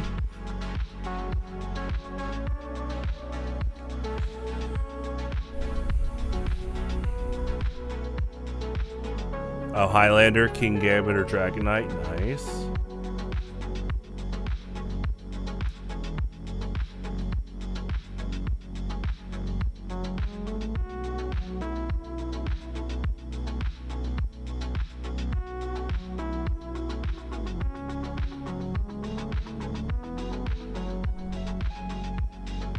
Which one's easier? I mean, they both have their own learning curves. Dragonite has more past builds. King Gambit's a lot newer. So there's like past combos you could base your Dragonite deck off of. But then for King Gambit, you're kind of the trailblazer right now. No one's played it yet. It's pretty new. You could flip a coin. You want me to flip the coin?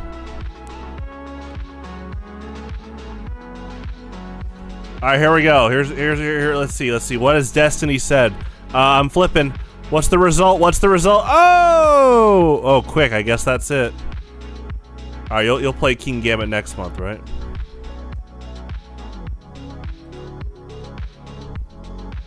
Okay, well you can play King Gambit first.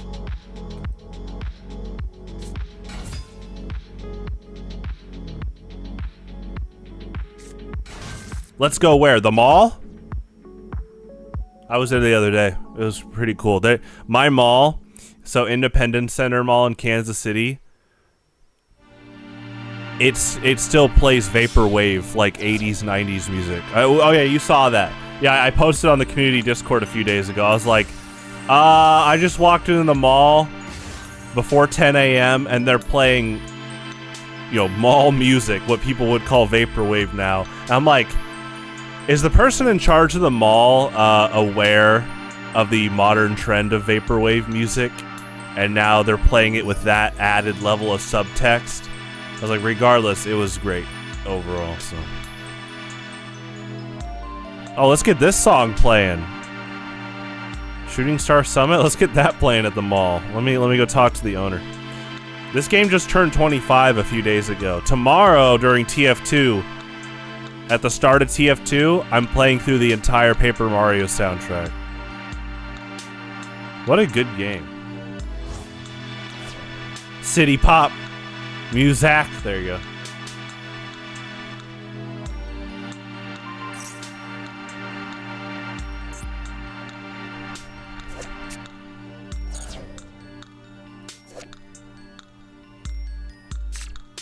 Whoa, he's cool.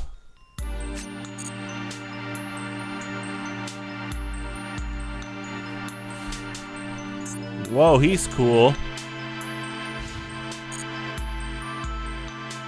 VGC on Showdown. Quick. Play King Gambit this month. You can play Dragonite next month. I think it's a McDonald's promo. My good friend Ramen Noodles gave it to me a while back.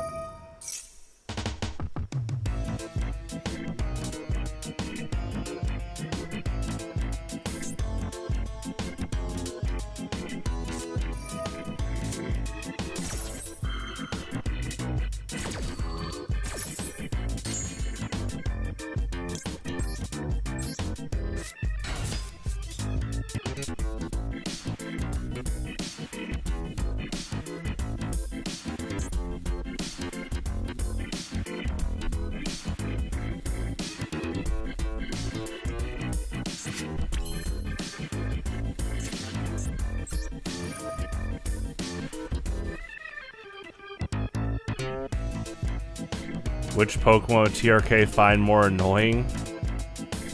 Either if you play Gengar as well.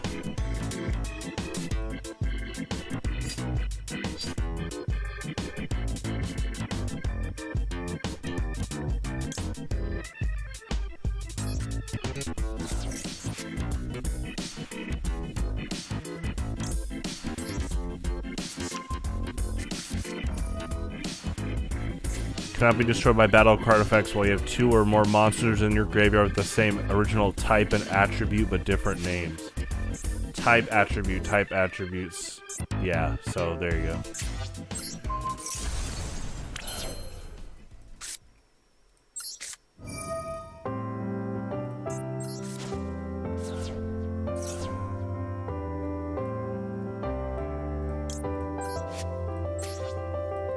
It's pretty good immunity.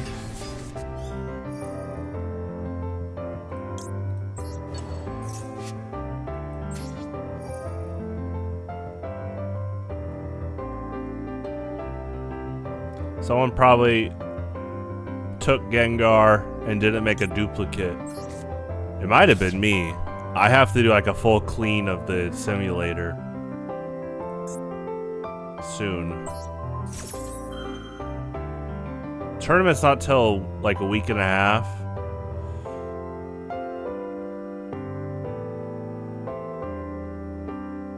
Yeah, I'll just put another Gengar. I mean, you can look at Gengar on the website too, if you want to see that. And then I'll just give you a Gengar.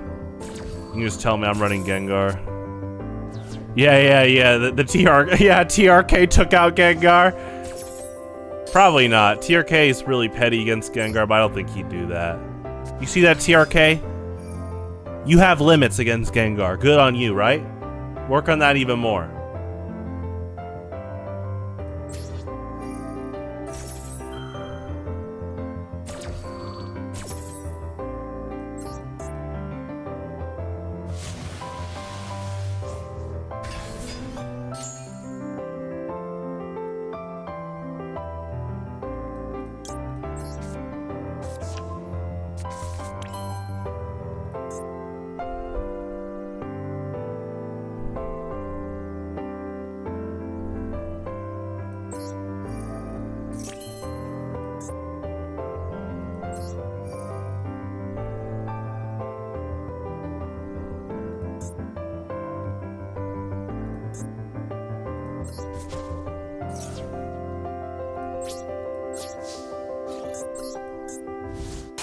Oh yeah, no, okay.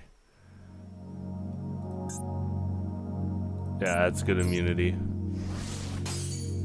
Okay, so let's just hold this.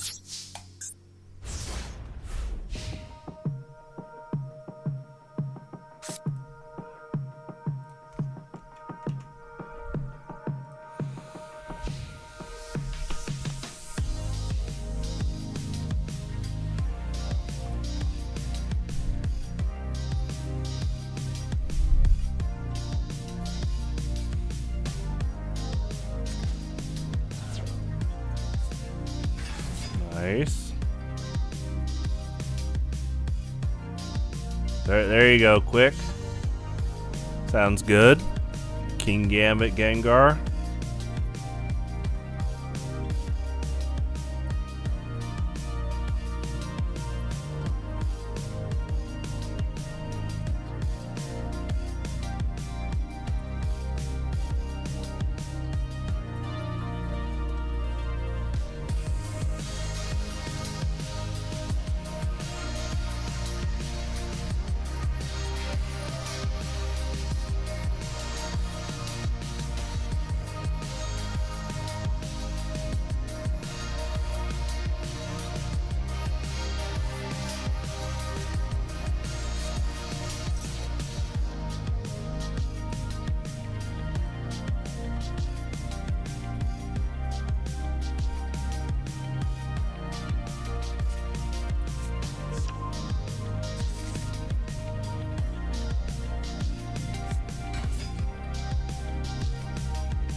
Alright. Sounds fun. I mean, you can always deck builds during streams if you want. If you want to start sharing what lists you're working on. I mean, I'm here for the next 3 hours. I'll be here tomorrow. With Paper Mario. Well, the music. I'll be here Friday. And then I'll be gone for the rest of the year. Just kidding, knock on wood.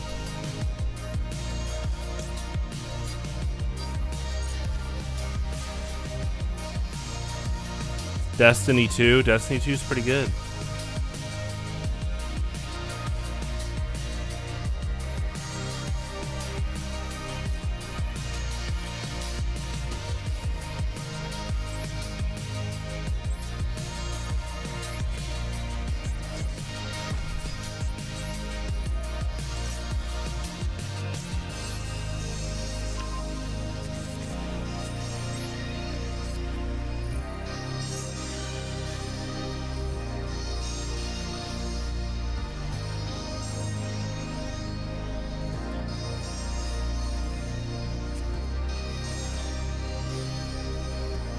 Okay, we are gonna wait.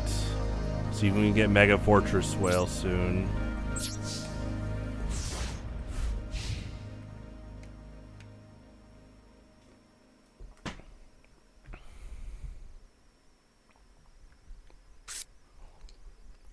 Pop off. Whoa. Pop off what? A Bud Light? Drink responsibly. Quick, I trust your judgment on the Bud Light. Pop off the tab. I gotta stop chewing ice.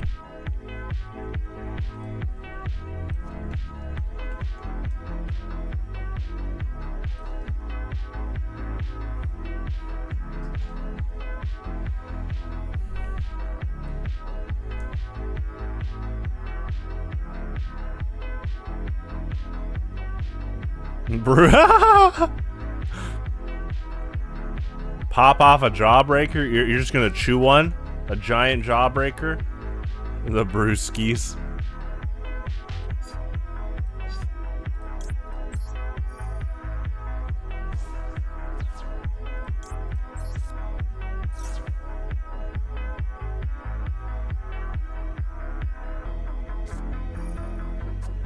Interesting. Does that change something? Is that like earth insect immunity? Huh.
Is that on Mega Fortress Whale?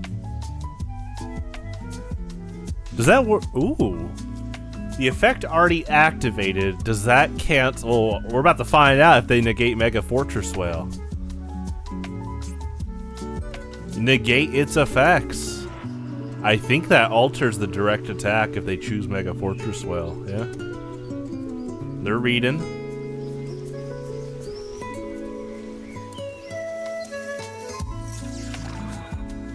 A buff to Dragonite? Well, not Dragonite in isolation. Oh, I can still attack directly. Okay. That's an interesting interaction. But, yes, it is confirmed. We are getting Mega Dragonite and Highlander. There is already Dragonite level X, too, so it'll have 2 form changes. GG. Let me get some coffee while I queue up. Oh, yeah. I was gonna here's my level. Someone was asking.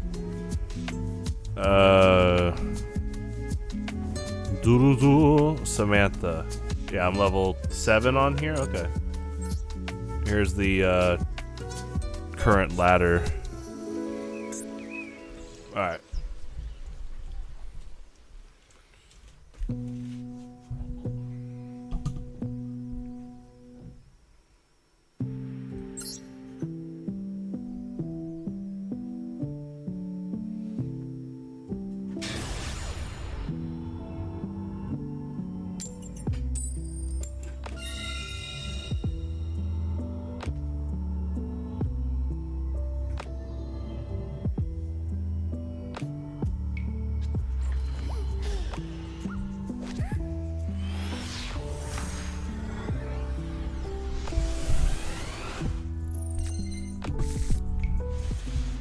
It's all good.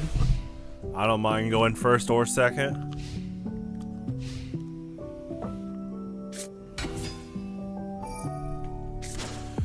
Dragonite next year? I mean, you could play him this year. Hey, you don't have to wait for the Mega. But the Mega Evolution will definitely be out next year. We don't know what the ability is yet, but I always match the ability in the video games to the cards, so for Mega Evolution. See what happens. There's gonna be a really big update in October. This is my first time talking about this, but well, I talked about the Gen 8 level X's are coming out in October, but that's true. There's going to be quite a few other things I'm adding. Now we know TRK is definitely asleep because he'd be typing in all caps right now. What? What? Leaks? And he tried to bribe me. I'll say no. Can I play Water Lucian? I don't usually do song requests because of DMCA, but I trust you. This is like a really special case. You've been here for like 2 years. So, all right. After this song.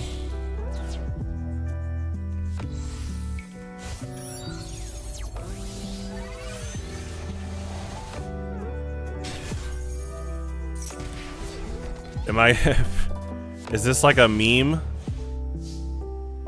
This looks like is this like some meme song? Yeah, there's this kid posted. Yeah, I think you're wanting me to play a meme song, huh?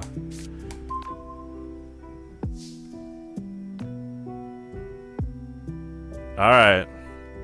Song's almost over. Alright, let's do this. Here we go.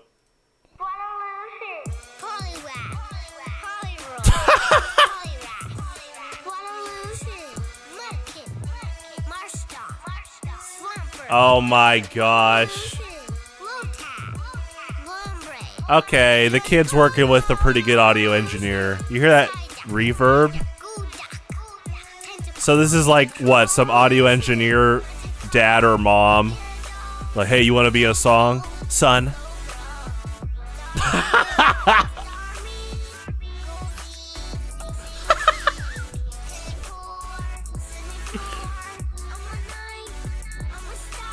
Oh my gosh.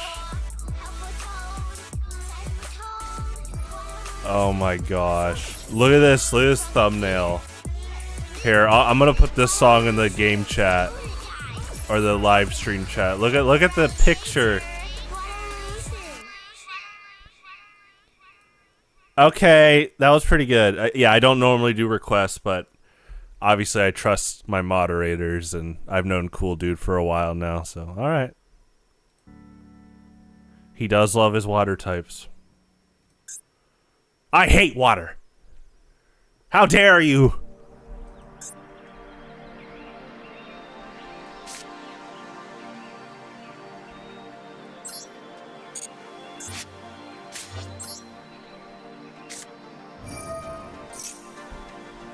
What's a good water type that works with King Gambit and or Gengar? You got a lot of options. I mean, Gyarados is a good no-energy attacker for mid to late game. You could run Gengar and Inteleon. They both have a very similar... I mean, they both have the same attack, almost, for 1 energy each. Okay, let's try to bait out a negate.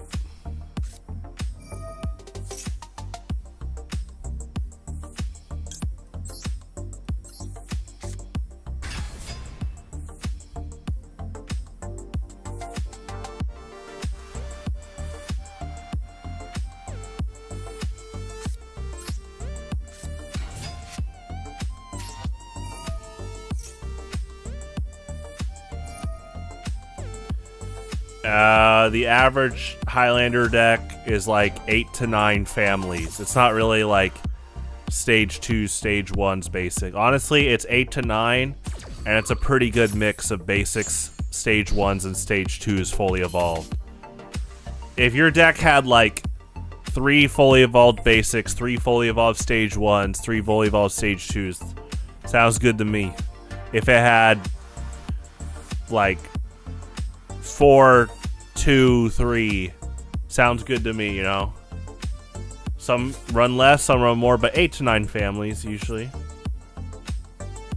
In fact, you could run like, honestly, I'd say 7 to 9. The more data we've gotten on the game, 7 to 9 on average.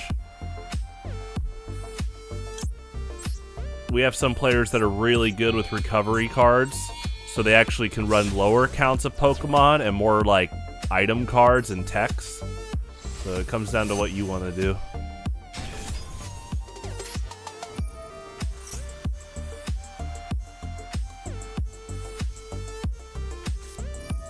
Oh, nice.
Yeah, that's a good one. Twilight Princess.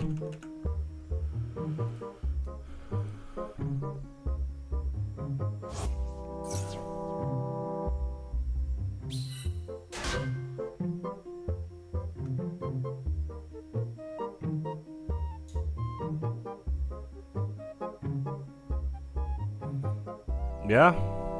Yeah, Ocarina of Time, Majora's Mask 3D. I want to stream both. I never beat the remakes, but I'd like to stream both.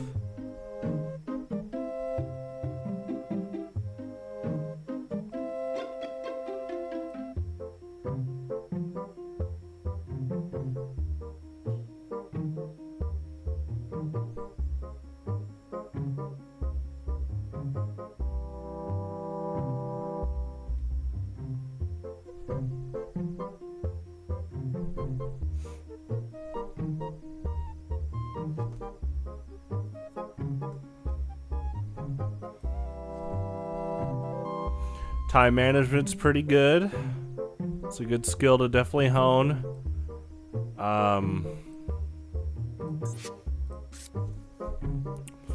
Yeah, it's definitely something that, you know, I try to keep on top of every day. And, you know, obviously including like the 6 to midnight streams and stuff. Just being persistent. Not wanting to waste my own time. I love that line by Robert California in The Office so much, where he's like, "Do I look like a man that wastes his own time?" That's pretty good.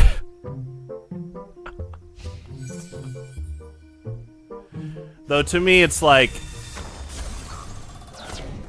obviously in my case, you know, you can start going into a big old debate about what's considered a waste of time. You know, I've had the thing in the past where I've had to tell myself to rest So in my case, there's a lot of instances where I have to tell myself, hey, go sleep for a bit or rest or something. And, you know, there's people out there that are just downright not nice, or they attempt to sound tough, and they'll be like, oh, talking to you is a waste of time. You know, there's obviously some petty things that you could write off as, quote, a waste of time, but not really. But time management is really good. Time is the most valuable thing ever. This is a pretty good Linkin Park line. It's a good song. I mean, there's a lot of valuable things. You know, friends, family, food, water. But yeah, I mean, well, I wouldn't say it's the most valuable, because there's others, but it is a valuable thing. For sure.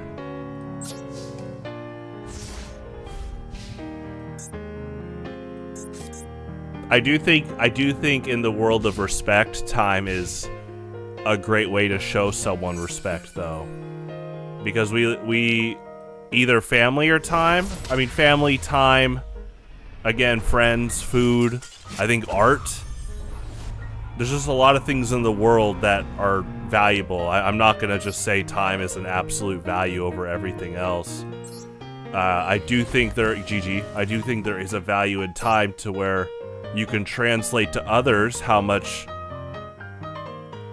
you know, you by showing them, hey, I'd like to spend time with you or talking to you, you know, that can mean a lot. So you can't do any of those without time. I mean, we're talking right now. I mean, time's gonna move on regardless. The statement of time is the most valuable, you know, that's just a constant. You know, then some people argue that time itself is an illusion because it's just our organization. I don't think time's an illusion, but it's just a constant. Oxygen. Yeah. I'm just not gonna say time is more valuable than, yeah, like friends, family, art. Just because it's just a constant. Just move with time. You're good. I think there are people that try to fight against it. It's just good to have, you know, organized priorities and stuff like that. It's just, yeah, logically, when you make an absolute statement, you have to be careful because it can be easy to fall into pitfalls. Unless you can, like, look, you know, when you say, like, time as a hierarchy over everything else, just like in debates, it can invite, you know, easy ways to, you know, counter that. It kind of goes down to debates of, like, opinion and stuff. Yeah, time is relative, but it does exist. Yeah. I mean, it's just, to me, it's like time, air, space. It's more about your daily perspective of what you appreciate.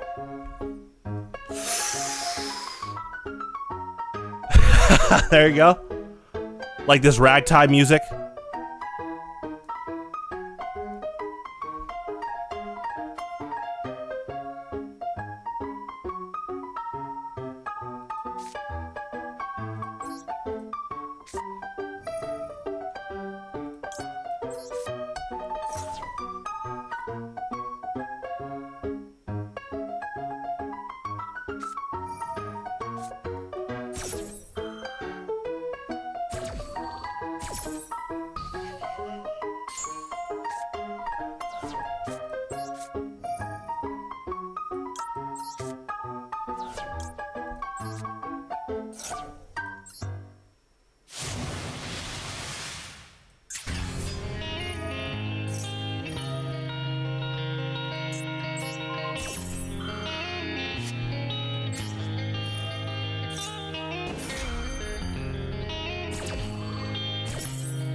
I guess also with the debate of time, that's when you start delving into like existentialism, and it's like, if you believe in like a, you know, an afterlife, which I think is nice, hopeful thinking, then time itself can be a bit altered about, you know, if eternity exists, how does time get value? Which in my opinion, let's say that there is an afterlife and we have eternity, still, I still think, yeah, we should value time. There's so many things you can do, but like I said, I'm someone that loves to be proactive all the time, to the point that I've had to train myself to be like, hey, go take a rest. Hey, I like Pokemon Pearl too. Pokemon Pearl's pretty cool.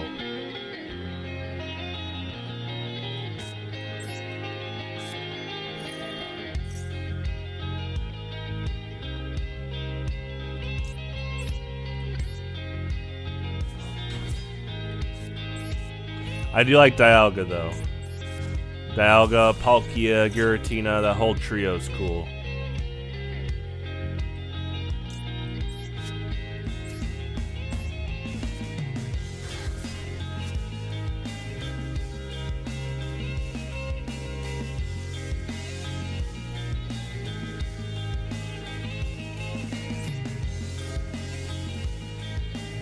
You don't have to get into metaphysical views. I mean, I'm down to talk about that. But yeah, definitely hold on to good memories for sure. It's just important to look at stuff like that. Help make the world a better and safer place.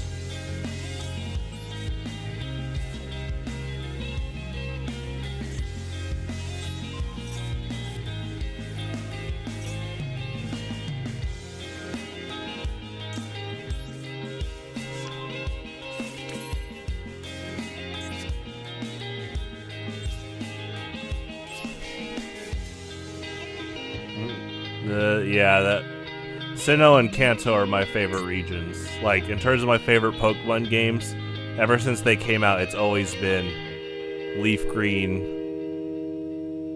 Pearl, and Platinum, which by extension includes Diamond and Fire Red. I just never owned Diamond and Fire Red, so...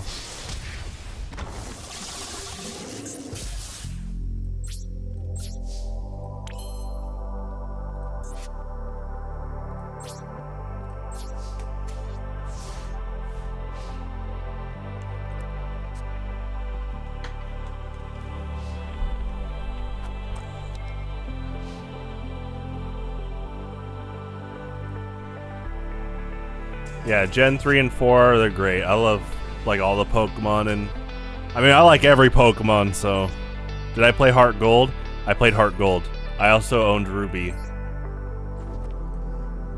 GG. And then Omega Ruby.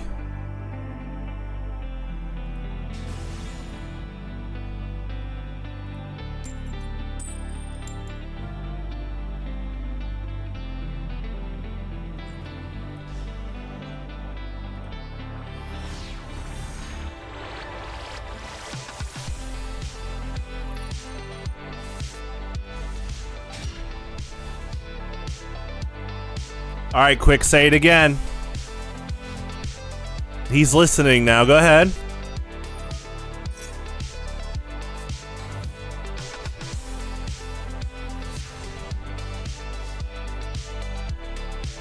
I also have Emerald.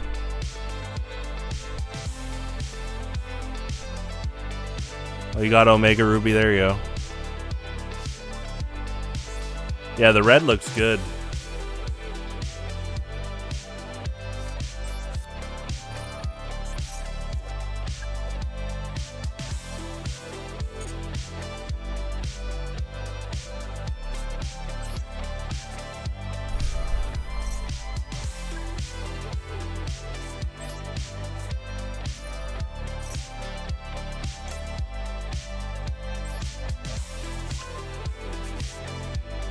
It's okay if you like the gemstone more. I like Ruby and Sapphire.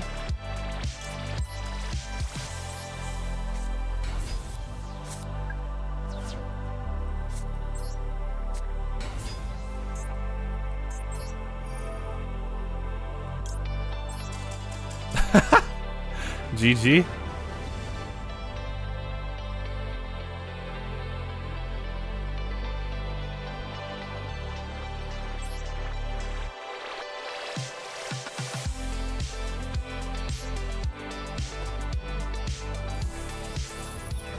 Yeah, in fact, my good friend Lasagna gave me, these are not even my copies, well I guess they are now.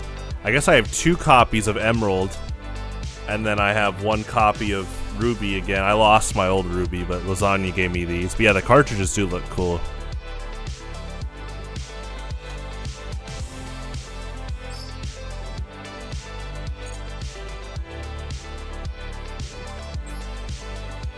GG's.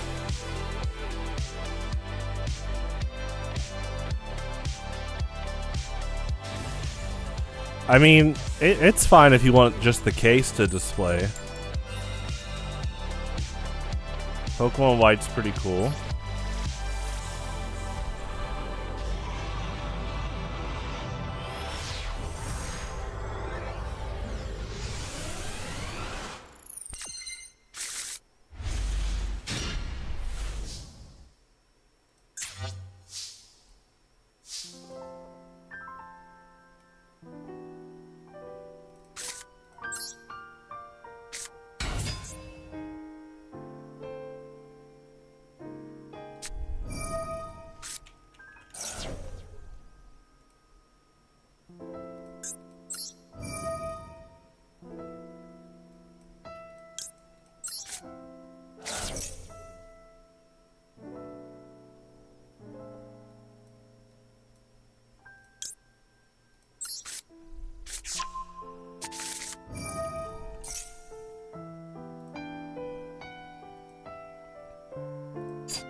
Is Crimson like a fan game? I think it is. I really don't know much about it. I think it's like a Gen 3 fan game or something. Or ROM hack.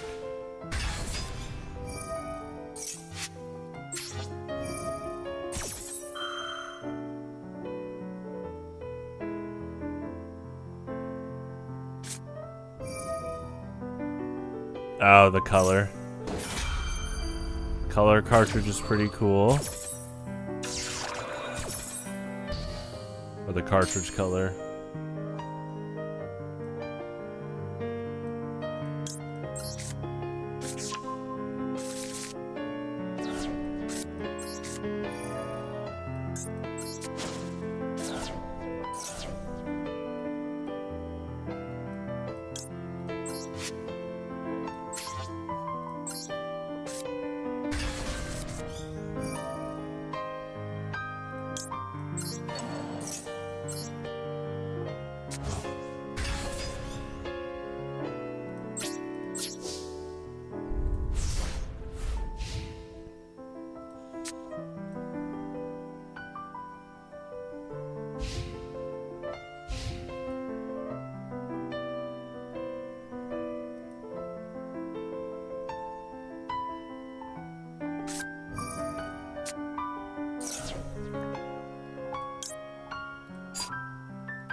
Nice.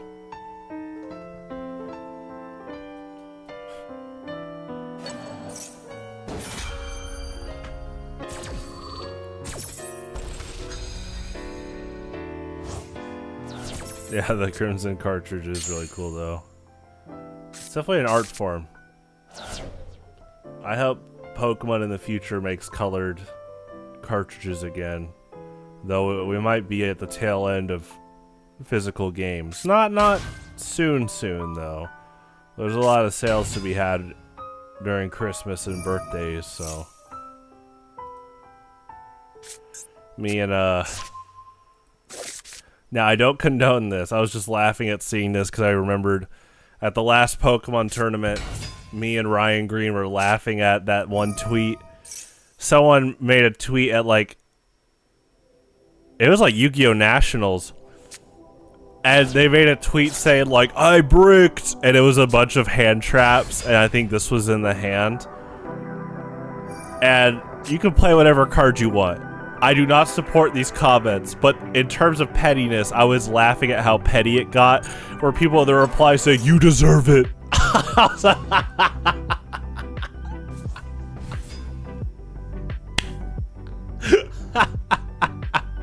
I mean, the guy shouldn't have tweeted his hand looking for, like, attention and complaining, but that's like the other pettiness of you deserve it. Oh my gosh. You just get the popcorn out and just watch the petty show.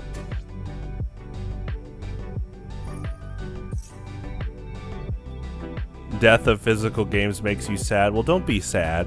I don't think we'll see the death of physical games for a long time. Just because Christmas and birthdays are just such financial powerhouses.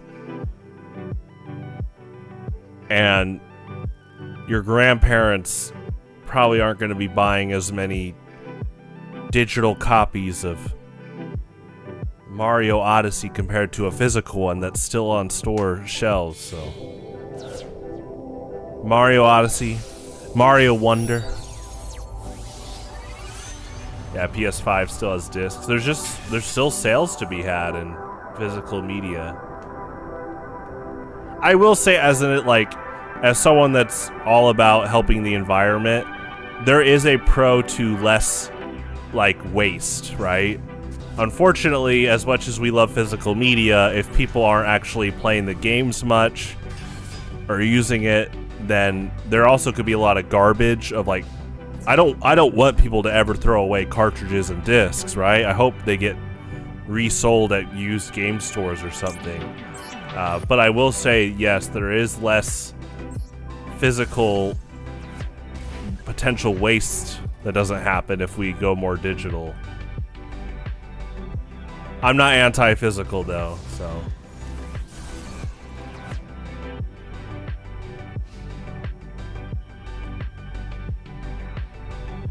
When the servers go down, I'm gonna be honest, I think that's been more of, like, a big fear-mongering scare tactic than it actually happening as much as people think. I'm not saying it can't happen in the future, but I do think people over-exaggerate that, like, oh, when Valve goes down, we'll lose all our Steam games. It's like, I would worry more about, I think global warming, unfortunately, might dial up sooner than we'd ever lose Steam games. Knock on wood, global warming stops now, hopefully. And then Nintendo, they've kind of, I wouldn't worry about Nintendo servers going down. It's more about, I wish Nintendo would let you buy digital games along with paying for a service. But, I think Gabe Newell said he's retired, but he's been retired for years, but he loves working. That's why he's still with Valve. But I think once Gabe Newell, he might just work for the rest of his life. Regardless, I don't see Steam being lost for easily at least a century. Key cards are the worst of both worlds.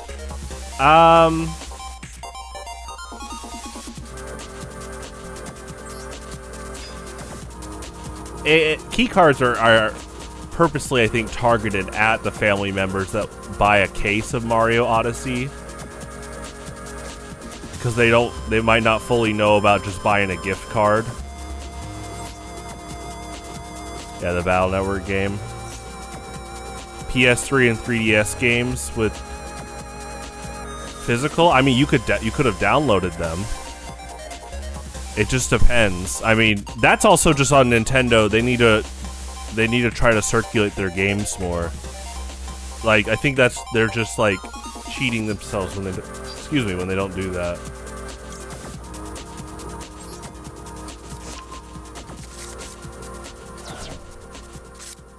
I think there could be witty ways to port 3DS games to Switch, even with one screen. There's like pretty witty ways you can do it. I mean, we were talking about Nintendo early in the stream today. Nintendo, because they're like the most profiting company in Japan right now, it doesn't help the case of them looking a little bit complacent with certain things people want, like more access for people wanting to buy their games. And yeah, they could work more on their netcode for games too. That was the internet theme from Battle Network 1.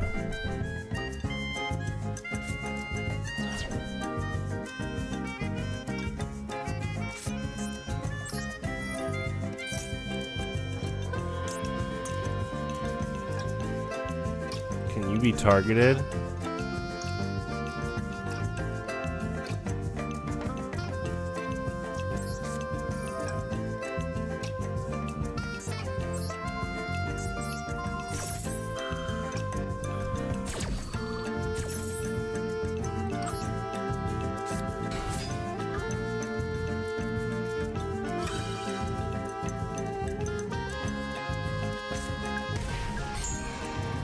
Okay. Nice.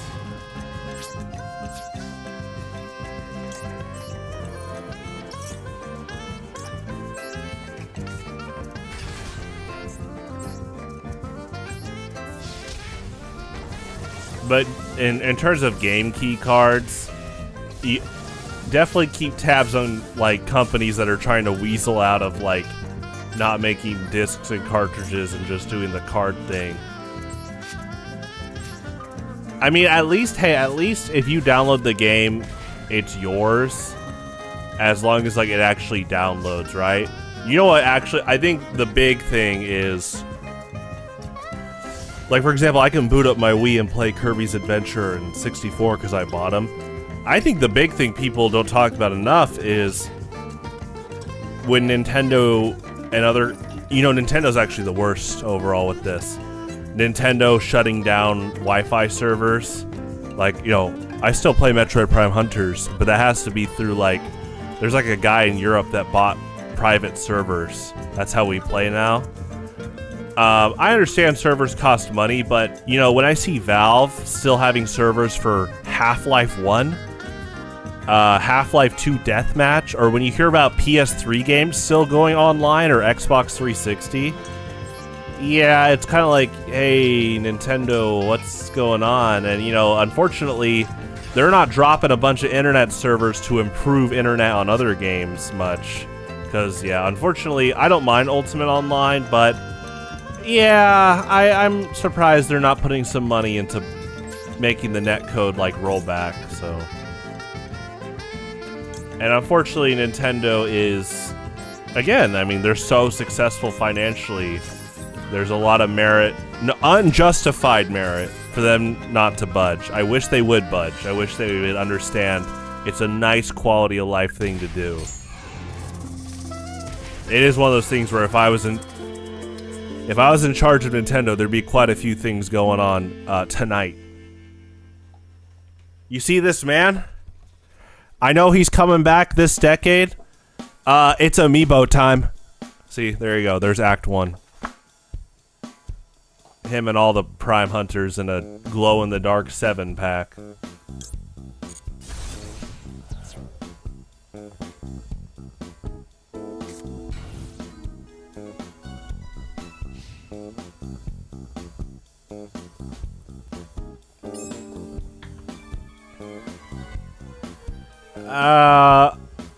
If it got delayed, it was not announced. But it's sounding like Metroid Prime 4 is coming out in November.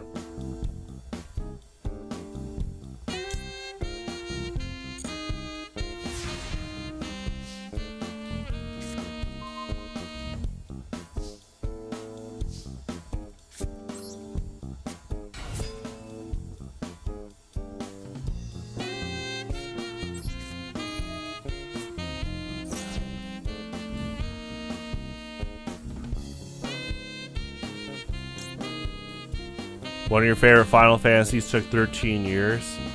Are you talking about Final Fantasy VII Remake? Can you be targeted? Oh, this I think it's protecting. One of these spells is protecting. Yeah, he's protected by. I think it's this.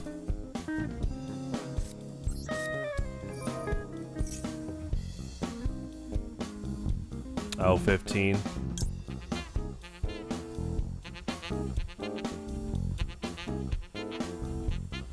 Yeah, we should do this now.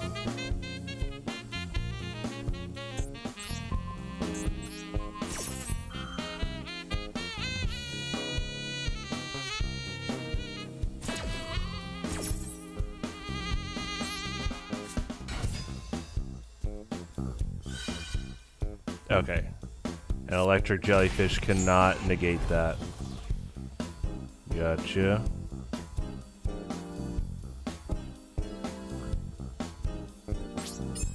So I think for this game state, we might have to look for like a kaiju.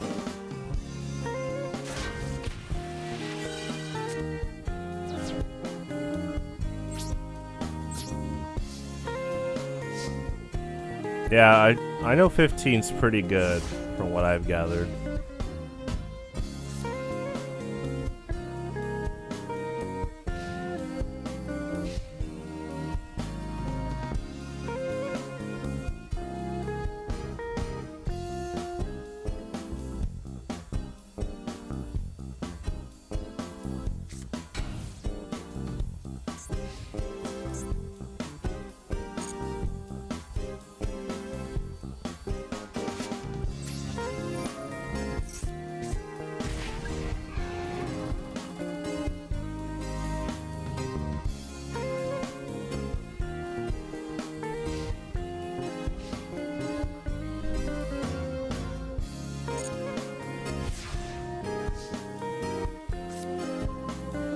Okay, now we just need to play defense.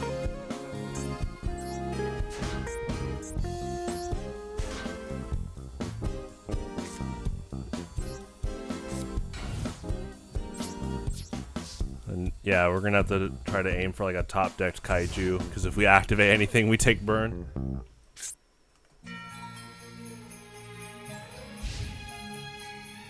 I guess we can activate spells, but any monster effect, and yeah, that could be game.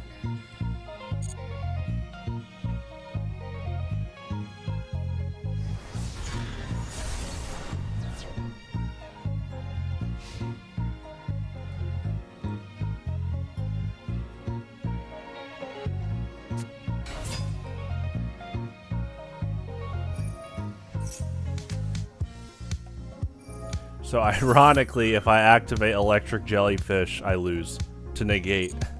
That's good. I love stuff like this. This guy is similar to like chain energy, toll, cards like that. I love those type of cards. Red Ice Flare Metal Dragon.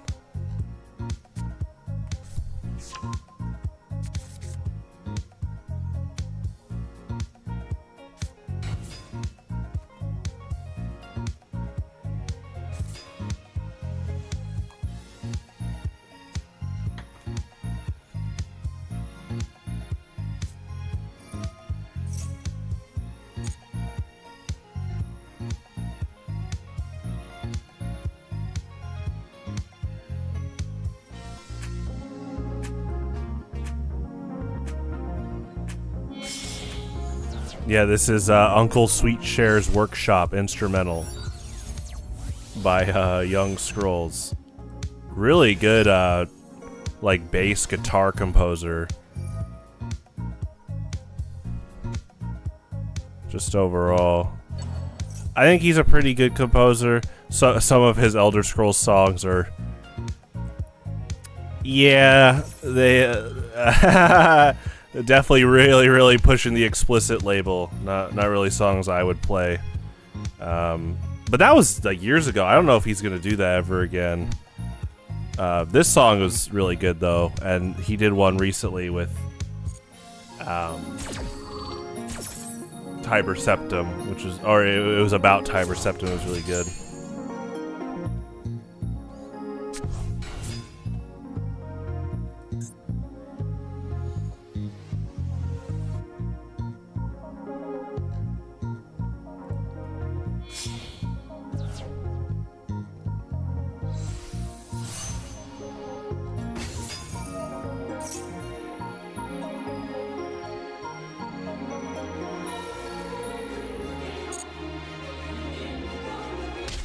Nice. All right, we'll do one more, GG, and then we'll go to TF2.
Speedroid double yo-yo. That's a cool monster.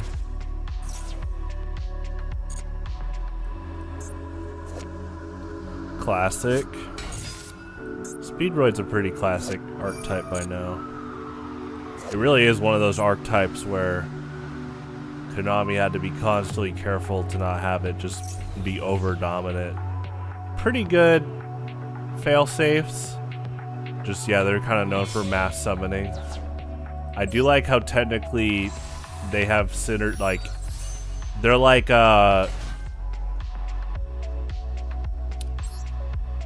archetype, they're like semi-archetype sharing with, well, they are. They're like partial archetype sharing with roids.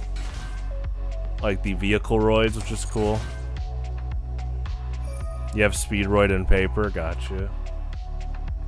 They're definitely building a board right now. Oh my gosh, I've never seen this monster. That's cool. It's a cork shooter. I like the like energy wires. That's funny. Oh, it's still a tuner too. Oh, he's cool. Look at that guy. Beep boop. Man, he's got the EQ bars. That's cool. He kind of looks like a Chrono Trigger character.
Oh, he looks cool. He kind of looks like Metal Sonic, like with his like eyelid, his black eyelids, and then like the digital eyes, which later on, all the future Paradox Pokemon look like Metal Sonic. Which is cool. Especially Iron Valiant.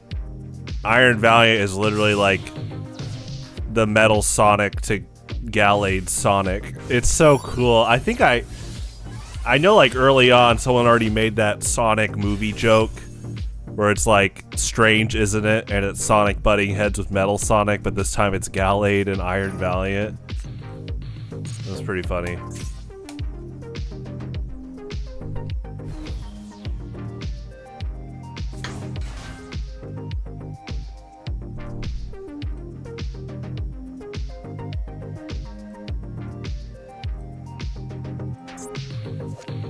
Whoa. Okay, this is not Stardust Dragon. I did say, speaking of Metal Sonic, if there's any form of Stardust Dragon that's played tonight, I was gonna play Stardust Speedway.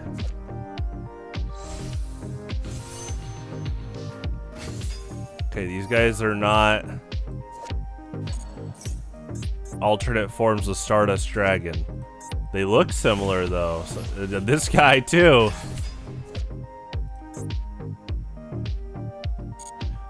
But we will play it one time right now. Hold on. Because this is the last duel, so.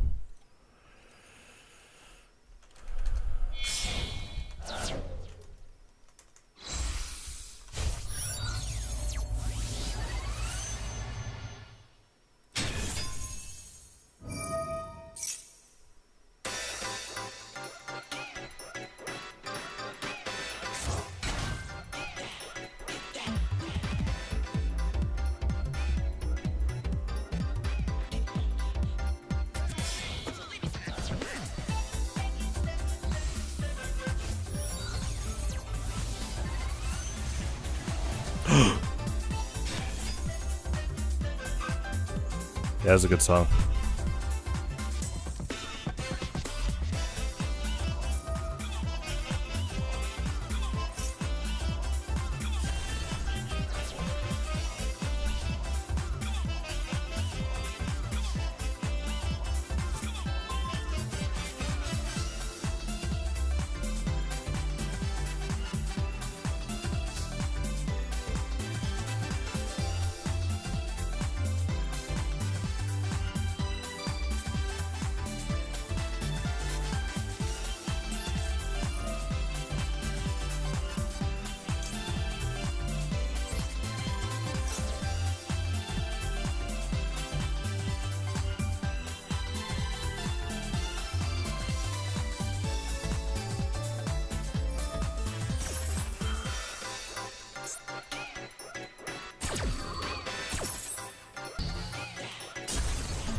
I just noticed that saxophone. I've heard this song for years. I just noticed that sax. Hold on, let me rewind. Listen to this. In the background. Dun, dun, dun, dun, dun. Dun, dun, dun, dun, dun, dun. It's just so well mixed in. Wow, that's cool. Yeah, I'm hearing it in my... Well, I often play this song, you know, with like bass amp speakers. But I hear it pretty clearly on my left headphone. Great song. That was Act 2 in Sonic Mania remix from Sonic CD. Okay, can I destroy you? I can bounce, I'm pretty sure.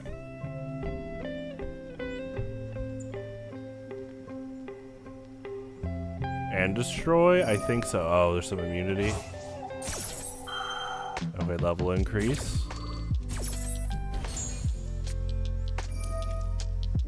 Can you be destroyed? They get a clear wing monster, but I'm willing to risk that.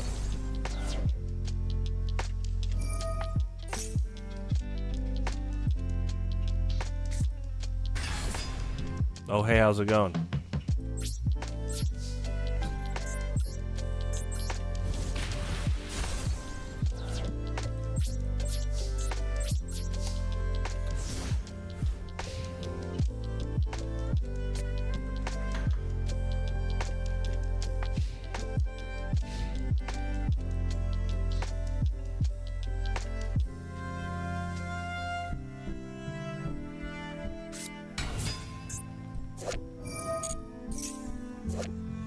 Oh, he's cool. He's like, he's kind of like Mysterio.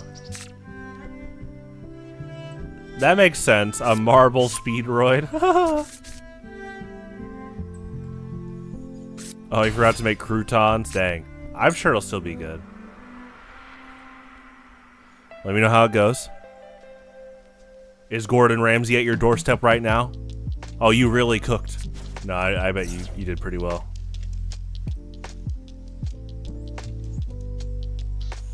I mean, Gordon Ramsay might be watching. He might be he might be taking notes, cool dude. So if you want to share your recipe, I think he's got the notepad open, pen ready to go. He's like, bye, cool dude. Oh, he's ready. Oh, wow.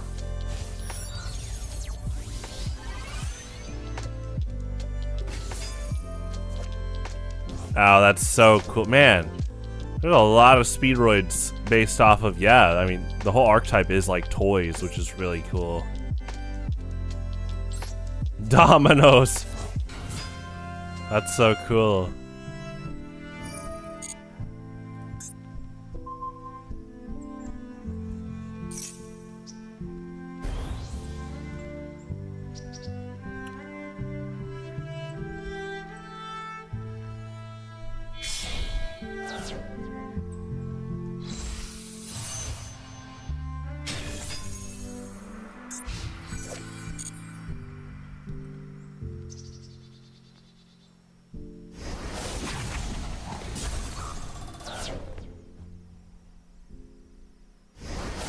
Nice.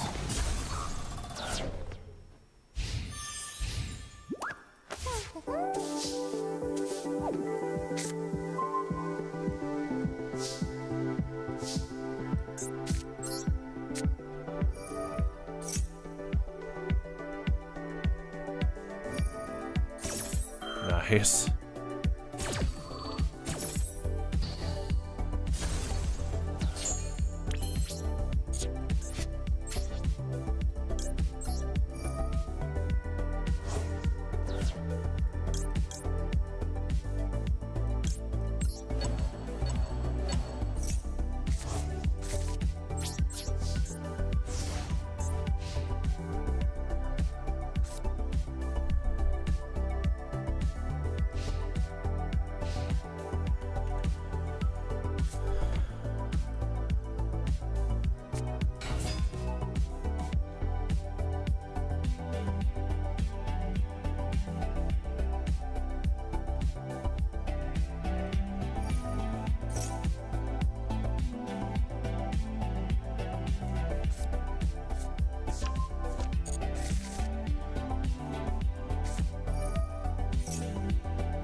Nice.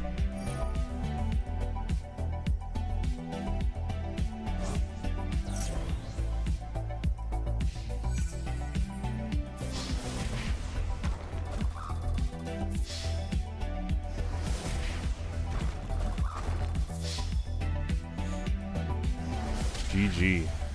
All right, let's go to TF2. Yeah, this was a lot of fun. It was interesting. Like, I could tell I had a lot of muscle memory of overlaying into Mermail Abyss Gaios and then Link summoning into Mermail Abyss Lachia. So it was really fun to like mentally reroute that while I was playing. I once again enjoy these a lot, and to the Konami spies watching, keep it up. It's really fun. Where was it delayed? Oh, Prime 4? I don't think it was ever said flat out by Nintendo, but it's looking like we're gonna get Prime 4 in November. Source, check my username. But that is, jokes aside, it is looking like probably November.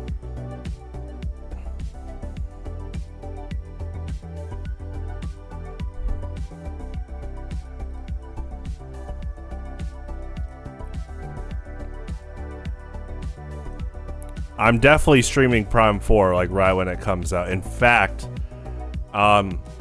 when Prime 4 comes out, every single stream night is Prime 4 until it's done. That's kind of the goal. Like, spoilers are going to be out ASAP. I am avoiding Twitter, Facebook, Tumblr, LinkedIn, YouTube, minus streaming. But right when Prime 4 comes out, I am streaming that day one, and all the other games, yeah, we'll be back on schedule once the game's beaten. That's kind of the plan. So you got a Switch 2 like 2 weeks ago. Are you getting the Switch 2 version? I guess you could just, yeah, you could buy just Switch 2 version already.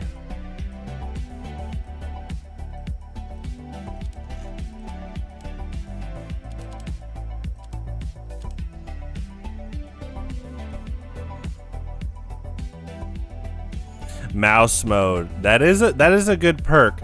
I hope Nintendo can lower the prices with the tariffs and stuff soon. That's when I plan to get a Switch 2 if the prices go pretty reasonably down.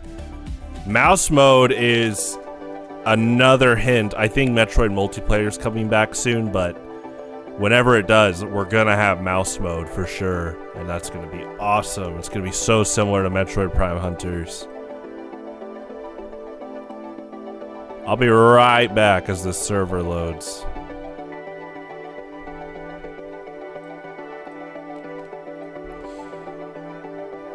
Really? Xenoblade X is faster? Oh, don't forget, I need to still play that game. I've been... cool, dude. Okay, I'll be right back, but I was able to start streaming from my Switch a while back because of Mario Kart 8 Deluxe. So yeah, Xenoblade Chronicle X for sure. Blind! Alright, minus the music you've sent me, which is good. Alright, I'll be right back.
Hola.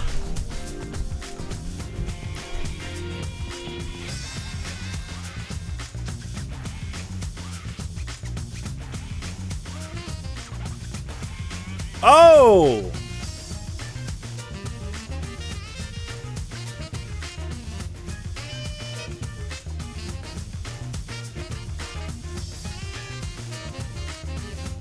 I love this song.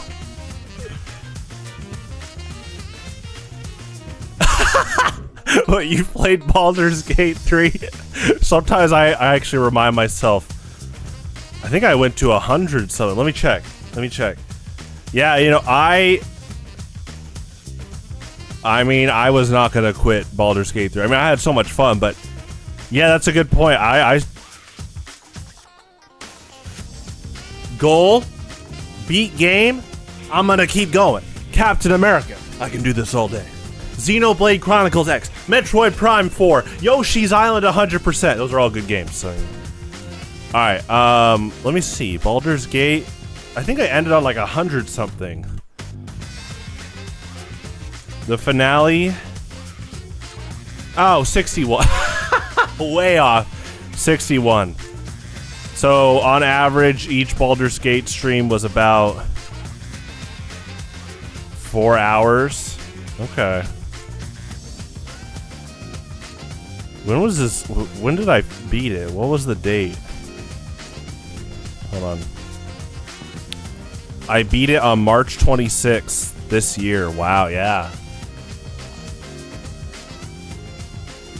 Yeah, they still had some Shamrock Shakes at McDonald's. I'm already nostalgic. Yeah, I mean, McDonald's killer marketing. I can't wait for Shamrock Shakes to come back. It's true. Baldur's Gate 3 it's actually already pretty nostalgic. It's really a lot of good stuff there. Okay, so yeah, Xenoblade Chronicle X. That's definitely going to be a Saturday variety game. I know you want to see me play it, so my variety games are split between Saturday nights and early Tuesday, Wednesday afternoons. But I know you work those days, so I'm gonna definitely do it on Saturday nights. Kind of like Baldur's Gate 3. Oh wait, we want this closed. There we go. Because we want to open this. There we go. While we wait.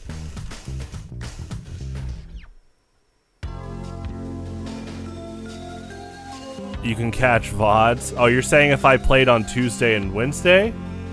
Or are you saying for Saturdays? I'm gonna... Do you know if that... Well, I know Nintendo doesn't discount a lot of their games anymore. Do you know if that game's been on sale lately? I guess you can't really Steam wishlist this game, which is fine. I tend to Steam wishlist games, because then Steam lets you know when they're on sale. Pick the best... Oh, stop it. Stop it.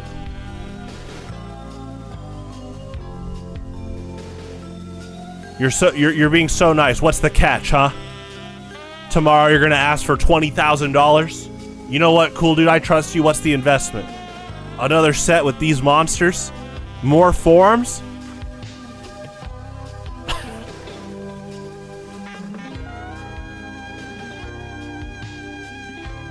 Yeah, Nintendo doesn't do a lot of sales lately. Okay. So Xenoblade Chronicles X, I'm gonna get the Switch version. Let me think of my schedule. I currently Gliscor stock, so Gliscor's pretty good. Yeah, I think someone rage quit. Maybe their dog pulled the... Well, you know what? That is a flat-out rage quit. On Showdown, it's like Yu-Gi-Oh! If they, like, leave instantly, even if your dog pulled the Ethernet cord, there's still a lot of time allowed for the player to reconnect. So, anyway. Okay. So, I'm not playing variety games early Tuesday, Wednesday this month because they're adding a new bathroom in. So, I've been working at Starbucks. And so, you know, not streaming early afternoons. But when I get back to it in September, Jedi Outcast, I might finish that in like 3 more days. So that's early September. Then I go to... Okay, technically I'm playing Audio Surf after that. That's going to be like 1 day on average. Yeah. The songs... Lasagna bought me a bunch of Destiny 2 music he wants me to listen to. And it's a lot. And it's awesome. And so I was like, dude... He wants to know what I think about it, so I'm like, I'm going to load this into Audio Surf. The game that got me on Steam back in 2008. So, Audio Surf after that, early September. Then Jedi Academy. And then Shion wanted me to play Resident Evil 2 before I played 4, because that's Leon's first game. So Resident Evil 2 after that.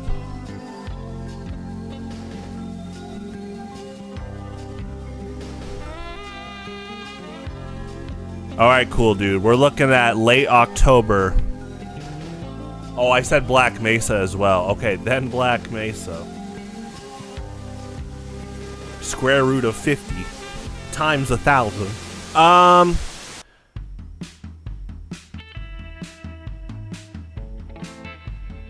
It's probably late November.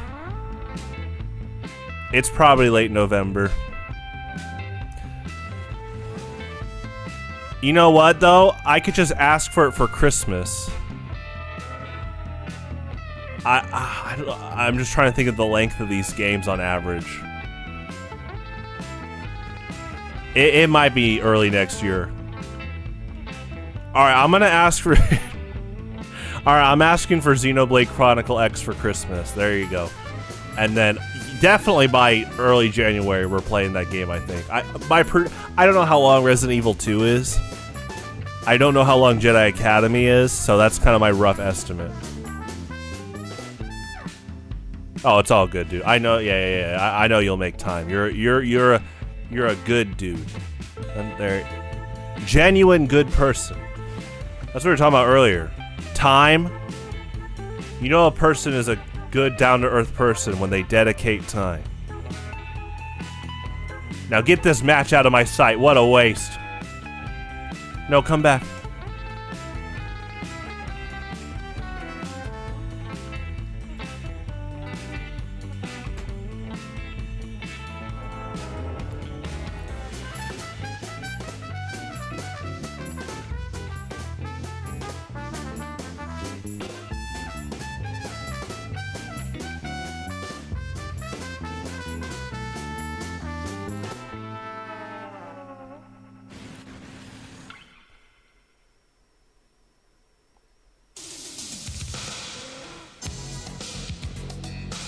Oh my gosh, we gotta play this at my local mall. Alright.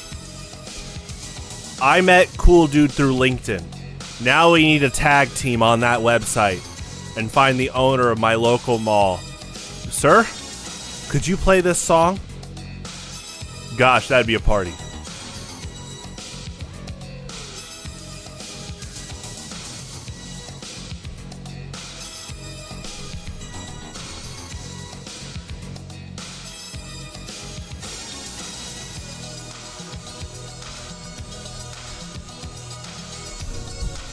Oh my gosh, wait. Hold on. Where's Lasagna? He might be around, hold on.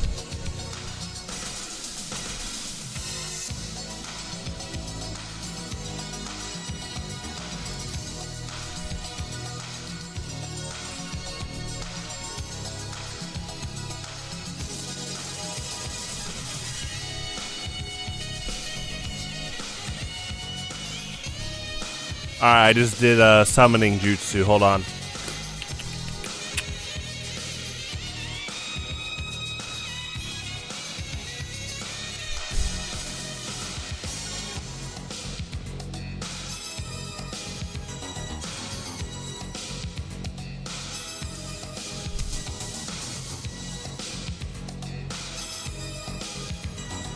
But yeah, Lasagna, we were talking about the mall playing Vaporwave. And he's like, man, a Smash Brothers tournament there would be amazing. Minus the infamous community. I'm like, yeah. And then I look at the food court and it's like, Yu-Gi-Oh tournament? Pokemon? Okay, now that I'm talking about it, maybe I just found my venue. When I want to host the big Eagles Perch Festival. Hold on, play that song again. Hold on, I'm in brainstorming mode. Hold on. I can see it now.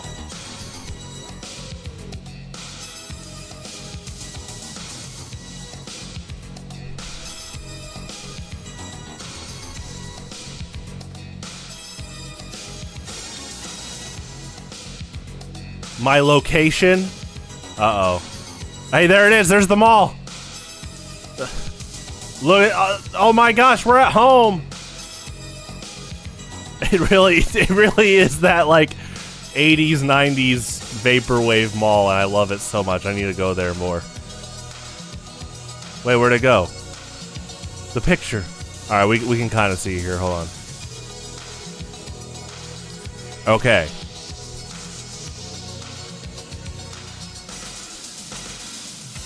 Pokemon, Super Smash Brothers, TF2, all in this food court. I need to talk to the owner. Alright, anyway.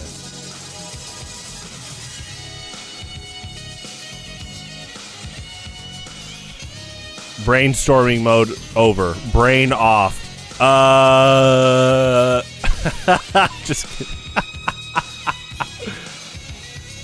Uh-oh. Whoa! We got some salt. Hold on, look at this. Look at this. PG-13. Uh-oh.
Salt, salt, salt. Oh my gosh.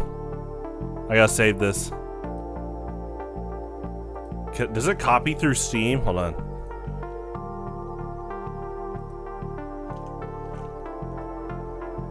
Okay, I got it.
check the server. Yeah. All good. I think everyone rolled over to the next map. Was it, I think it was Process to Upward. Yeah, those are both good maps. Okay. Cool, cool.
Was this Sand Rush Draco's ult? Nice. Yeah, I think so.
Yeah, sand buffing rock type special defense is really good. Toxapex is also pretty bulky. Interesting matchup here.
Oh, they're on Borneo now.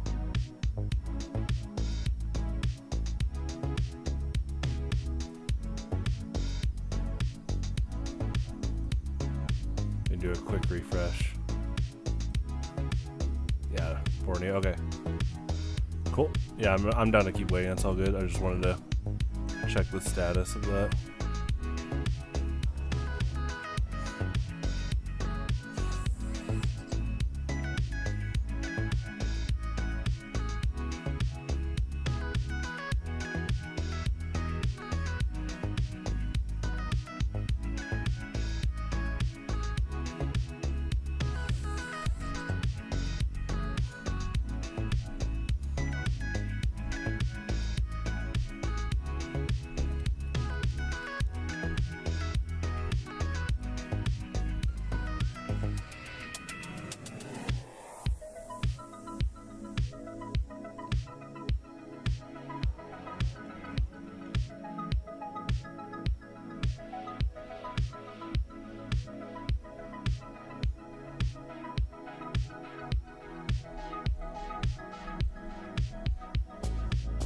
Good spikes on that protect.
Good song.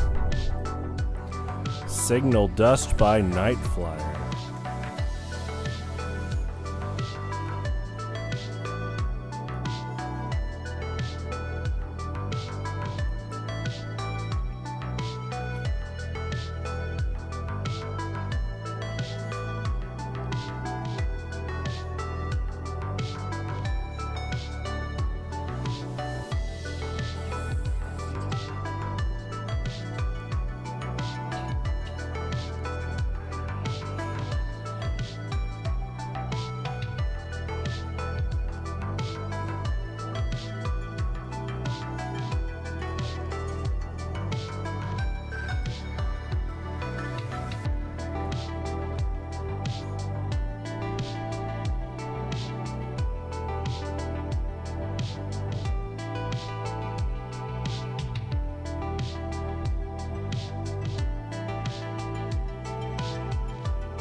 Fan is pretty bulky. Azelf is like, to this day, Azelf is an underrated, just strong lead type Pokemon. But not even just that. He's like a pretty strong like wall breaker.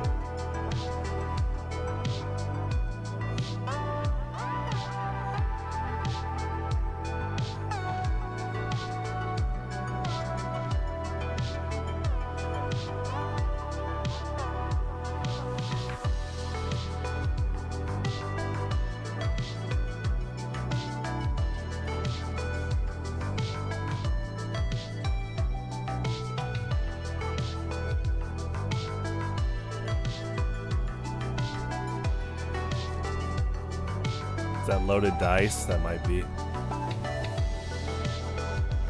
And a Moxie boost. Wow, I just realized that's like its own Dragon Dance boost. That's really cool.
Good old Z happy hour.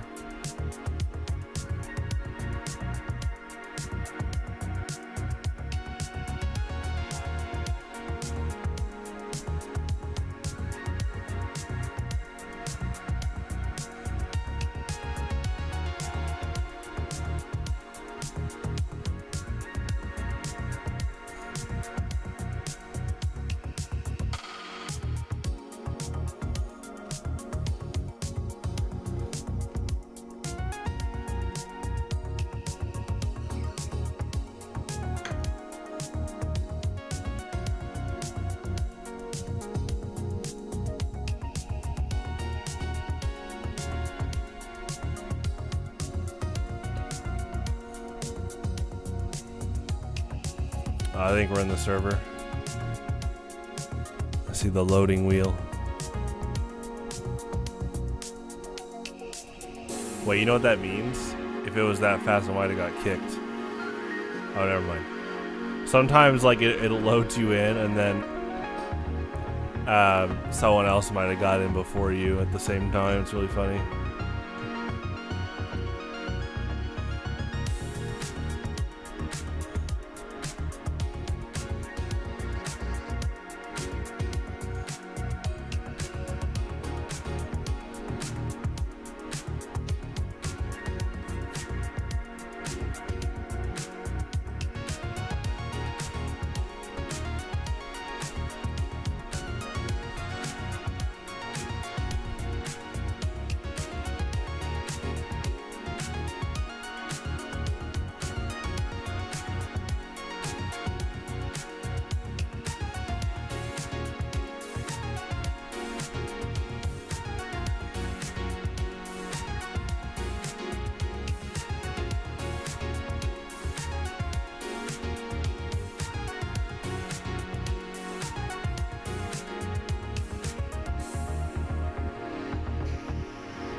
Oh, this salty sore loser.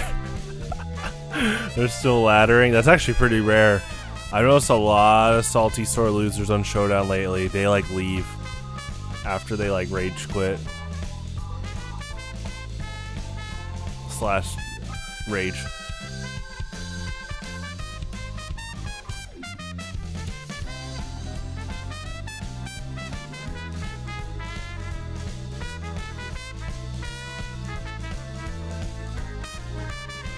I guess they could have left, did a jog for 30 minutes out in the night or the daytime, depending on their time zone. And they're back. Maybe they have a new, better attitude.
Oh, that's funny.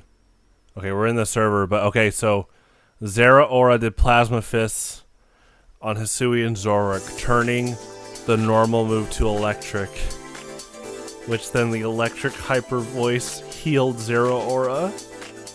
I've never seen that interaction. That's so cool.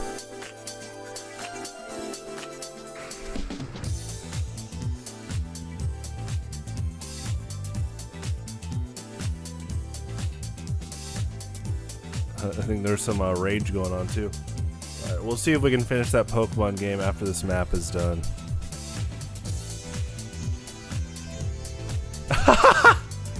Oh, it's done. They're talking.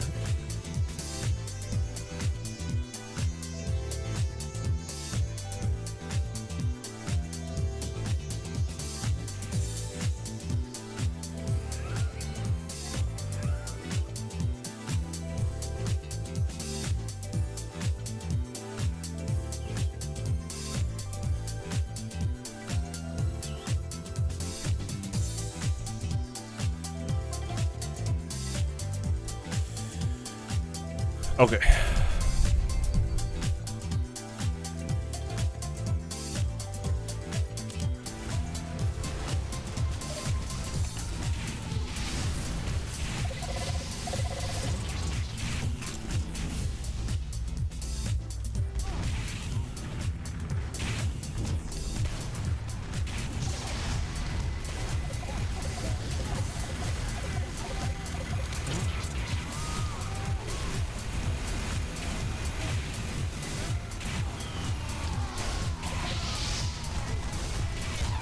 Nice.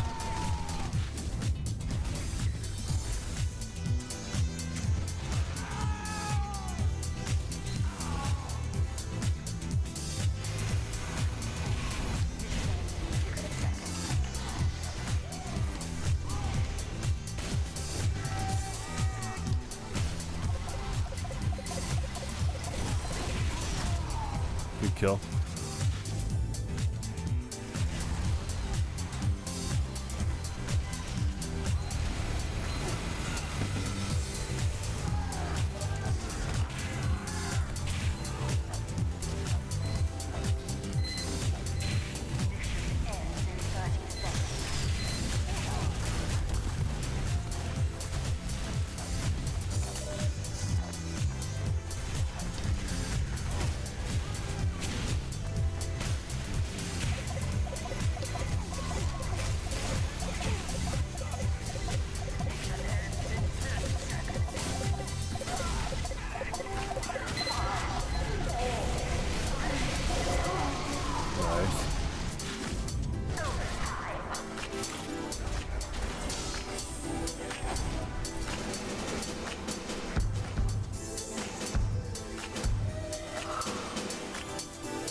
Nice.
Good kill.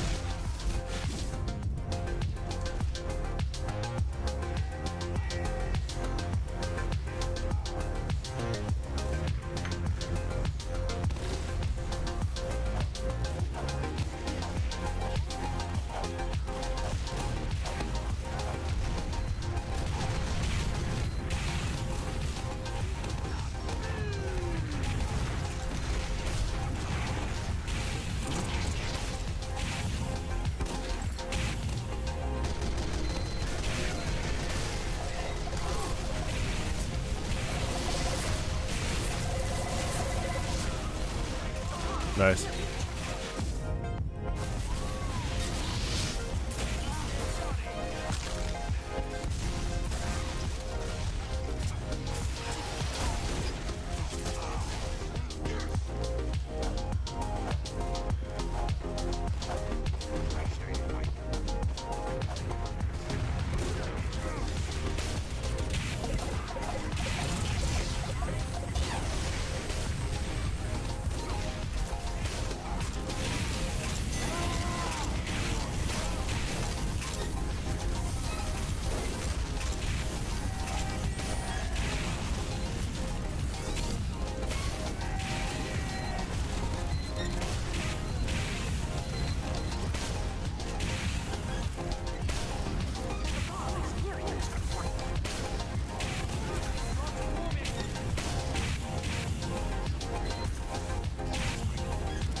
Good kill.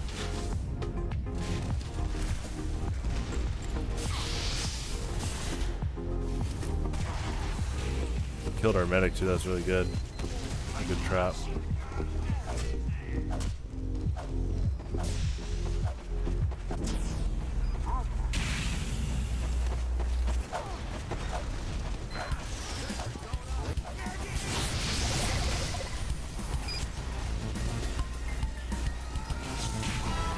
Nice.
Nice.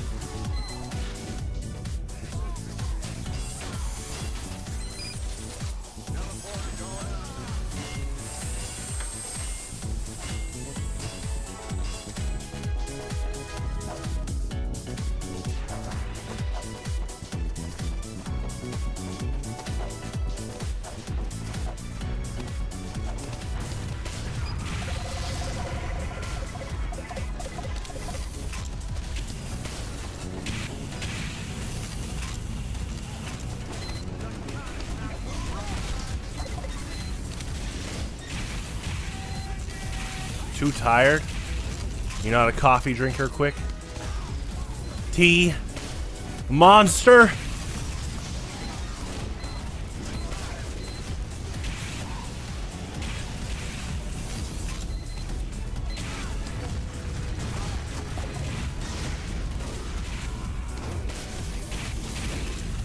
Some tea, gotcha. Well, if you're going to bed, have a good night. I'm sure you'll get the deck done tomorrow. Keep at it. This pace. Iced coffee. I did too. I've been having a lot of iced coffee lately.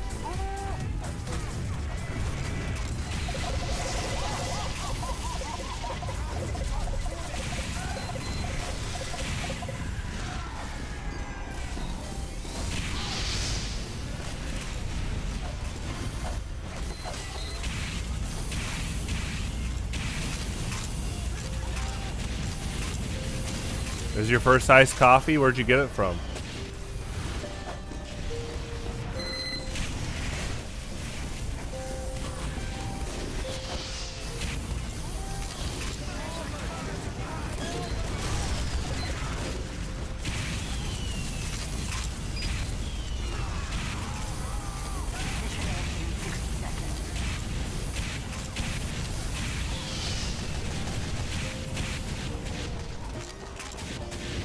At a local place. Yeah, how was the soup? Yeah, I love iced coffee just in general. Well, it's cool that you tried it. Make some soup before bed.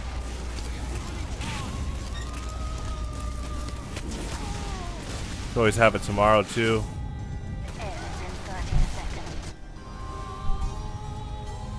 I just know, like, one of the things I learned about a good healthy lifestyle is being able to put off food until the next day.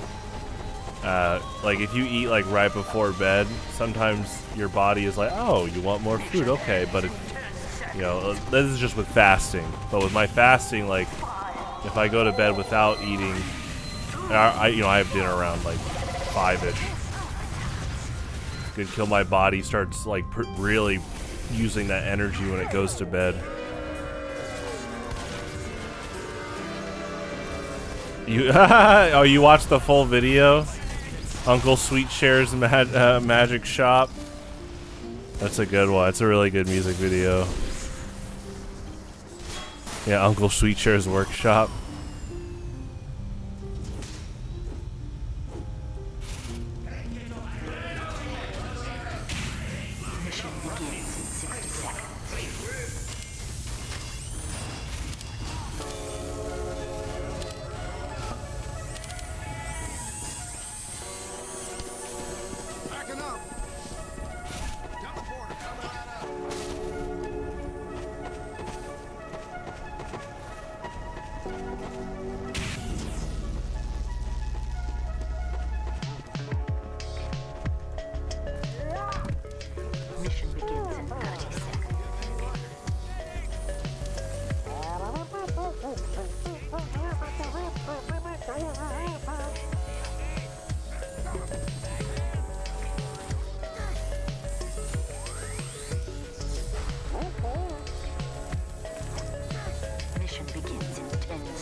kill.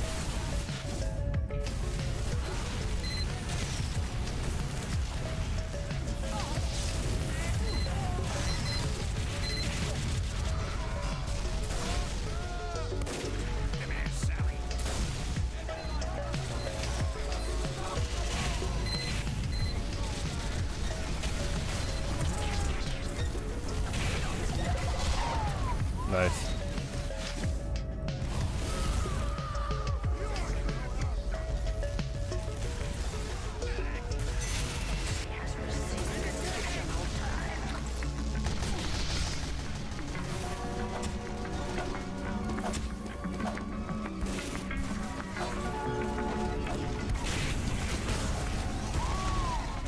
Good kill.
Nice.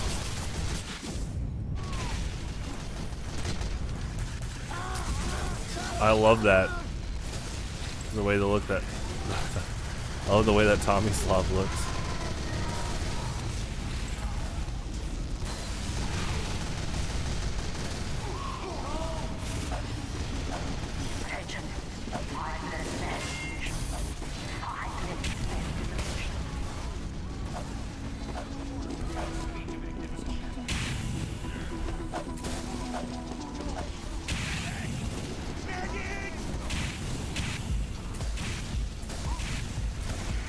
Nice, good kill.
Good kill.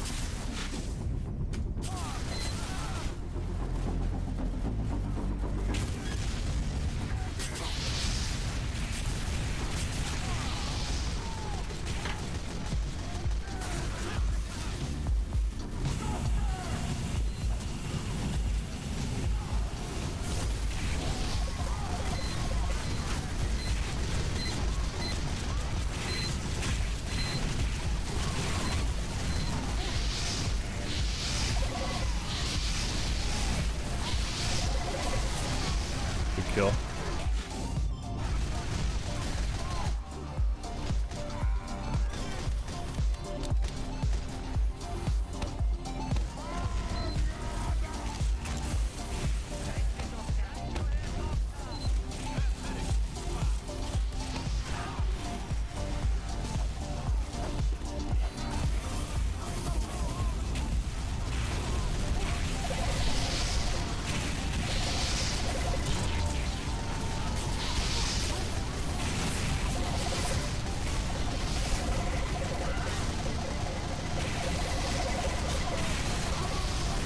kill.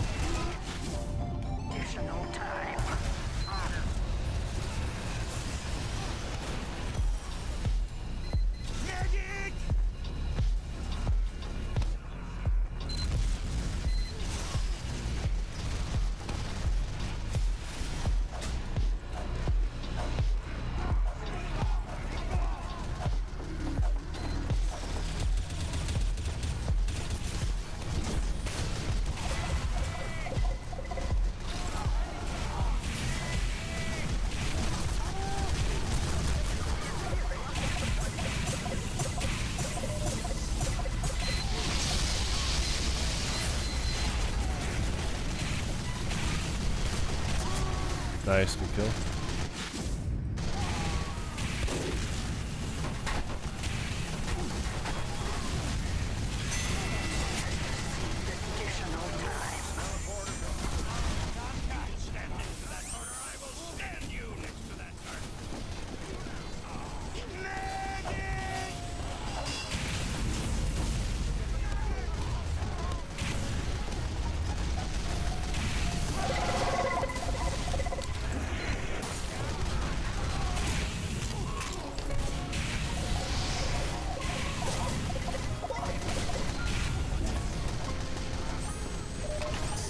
Sorry, engineer.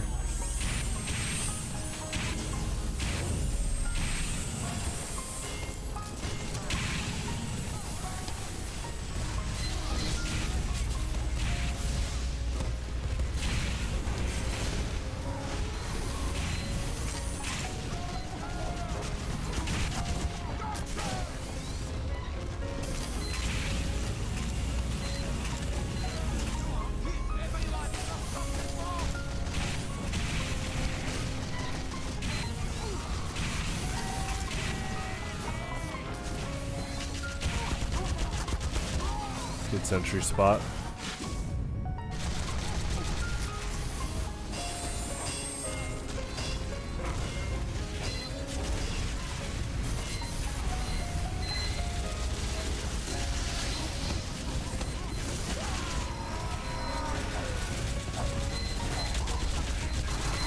Nice.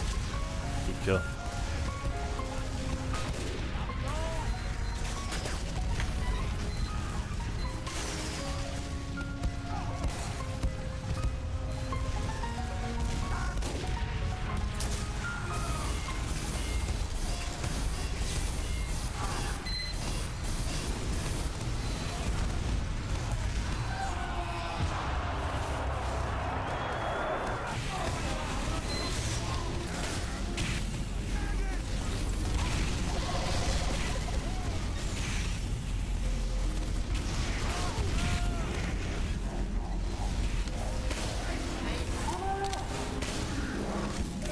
Good crossbow arrow.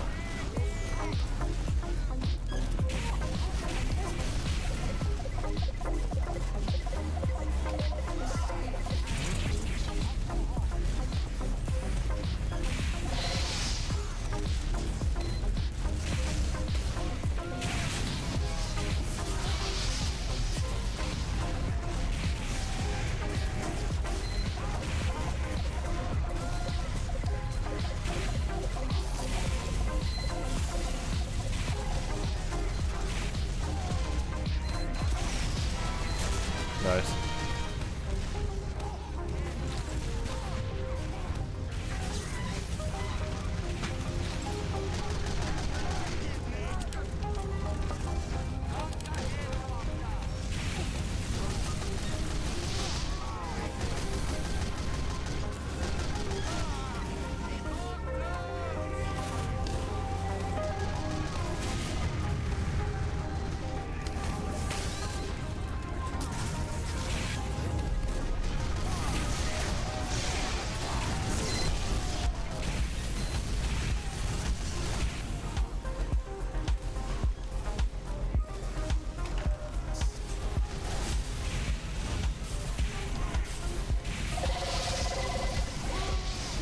Good kill.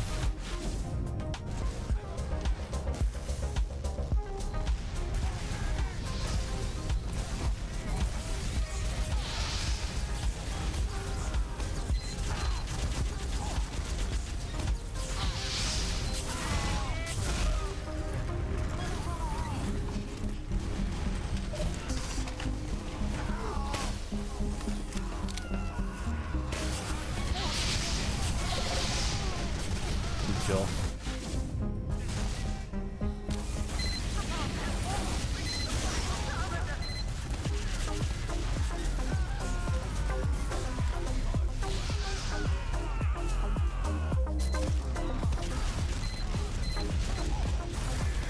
There you go.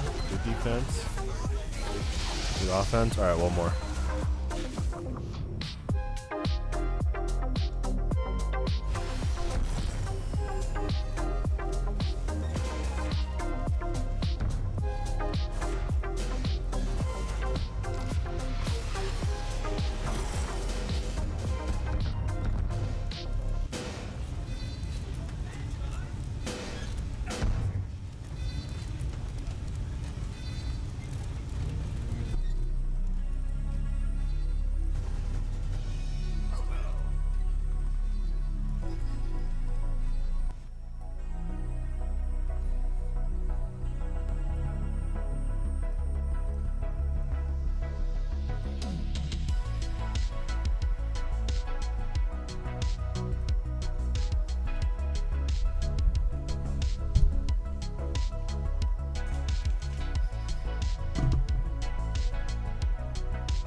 Mission begins in 10 seconds.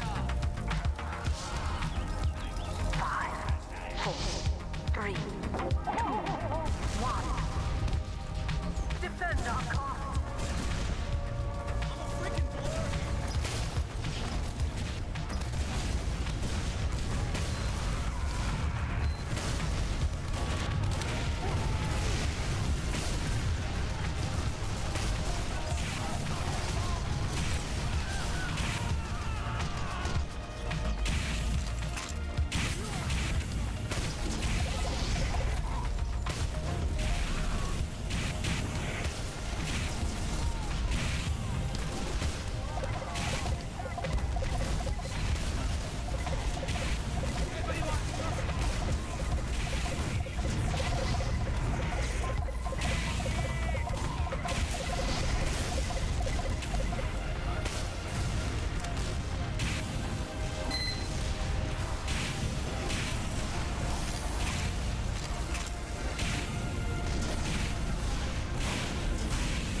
Good kill.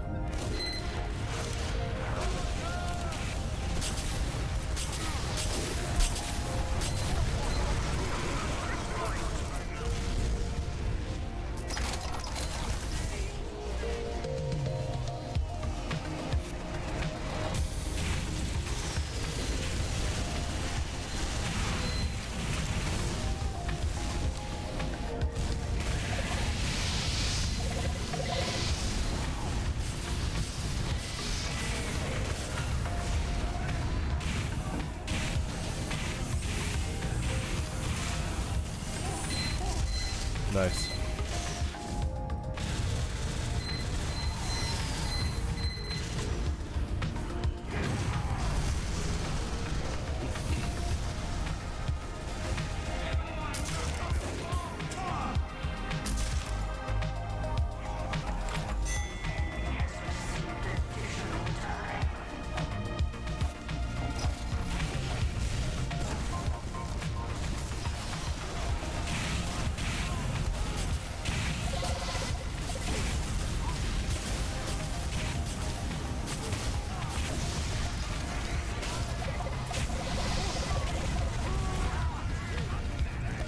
Good kill.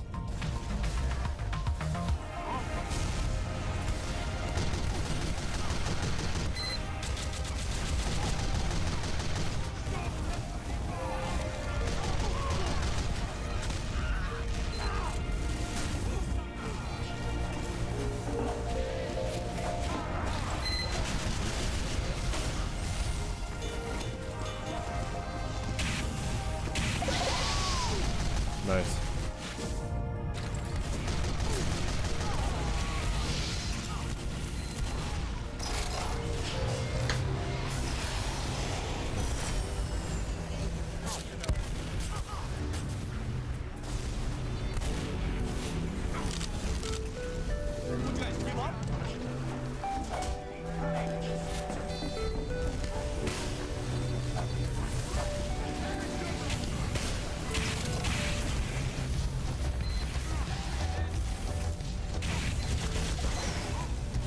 Good kill.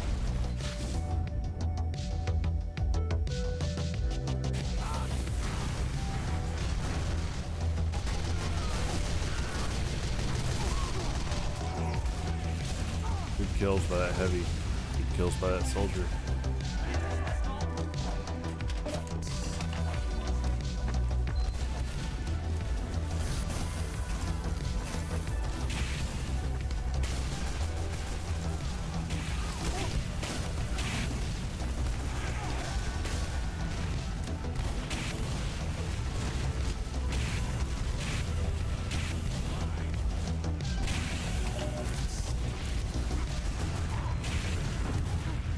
Kill.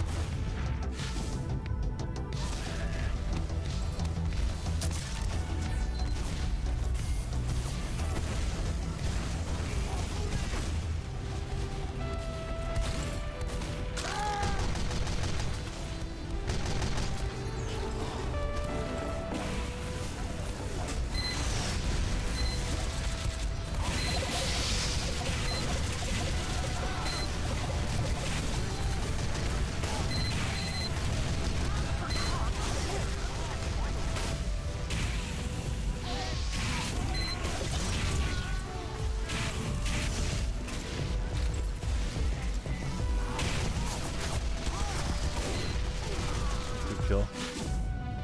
Good sentry spot, taking note.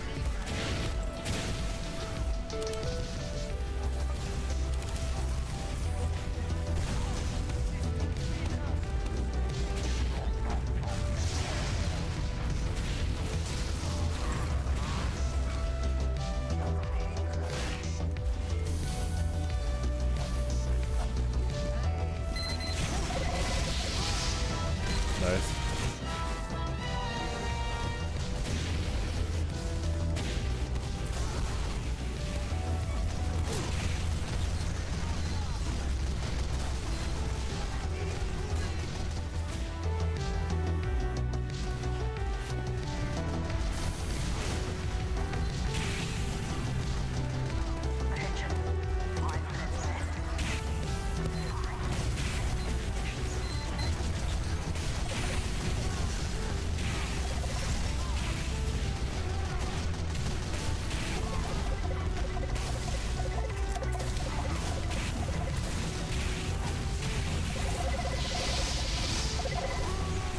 Kill.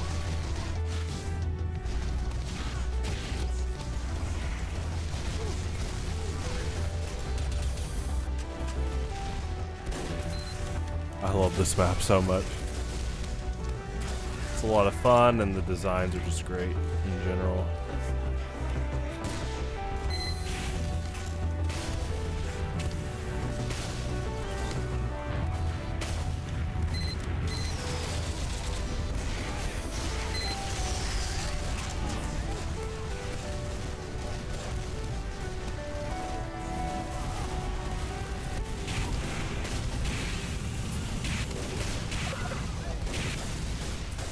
Hey, that was a good voice line.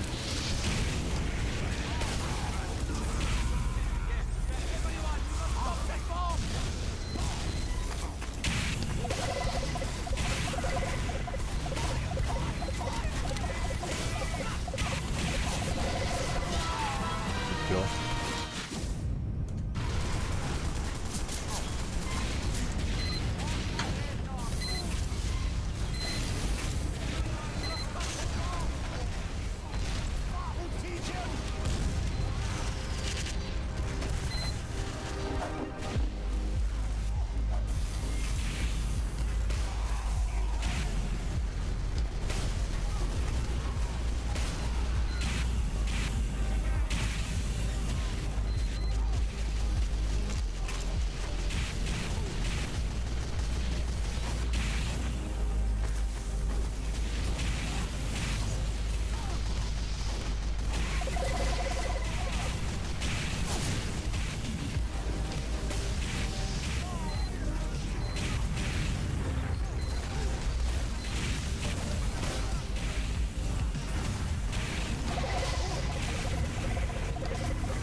Good kill.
Alright. That was my last map for today. Thank you for tuning in. I will be back tomorrow for TF2, full 6 hours. Should be fun. And we're also doing the 25th anniversary celebration of Paper Mario. So at the start of the stream, I'm going to play through the whole soundtrack, so it should be a lot of fun. Stay safe out there, stay hydrated, and adios!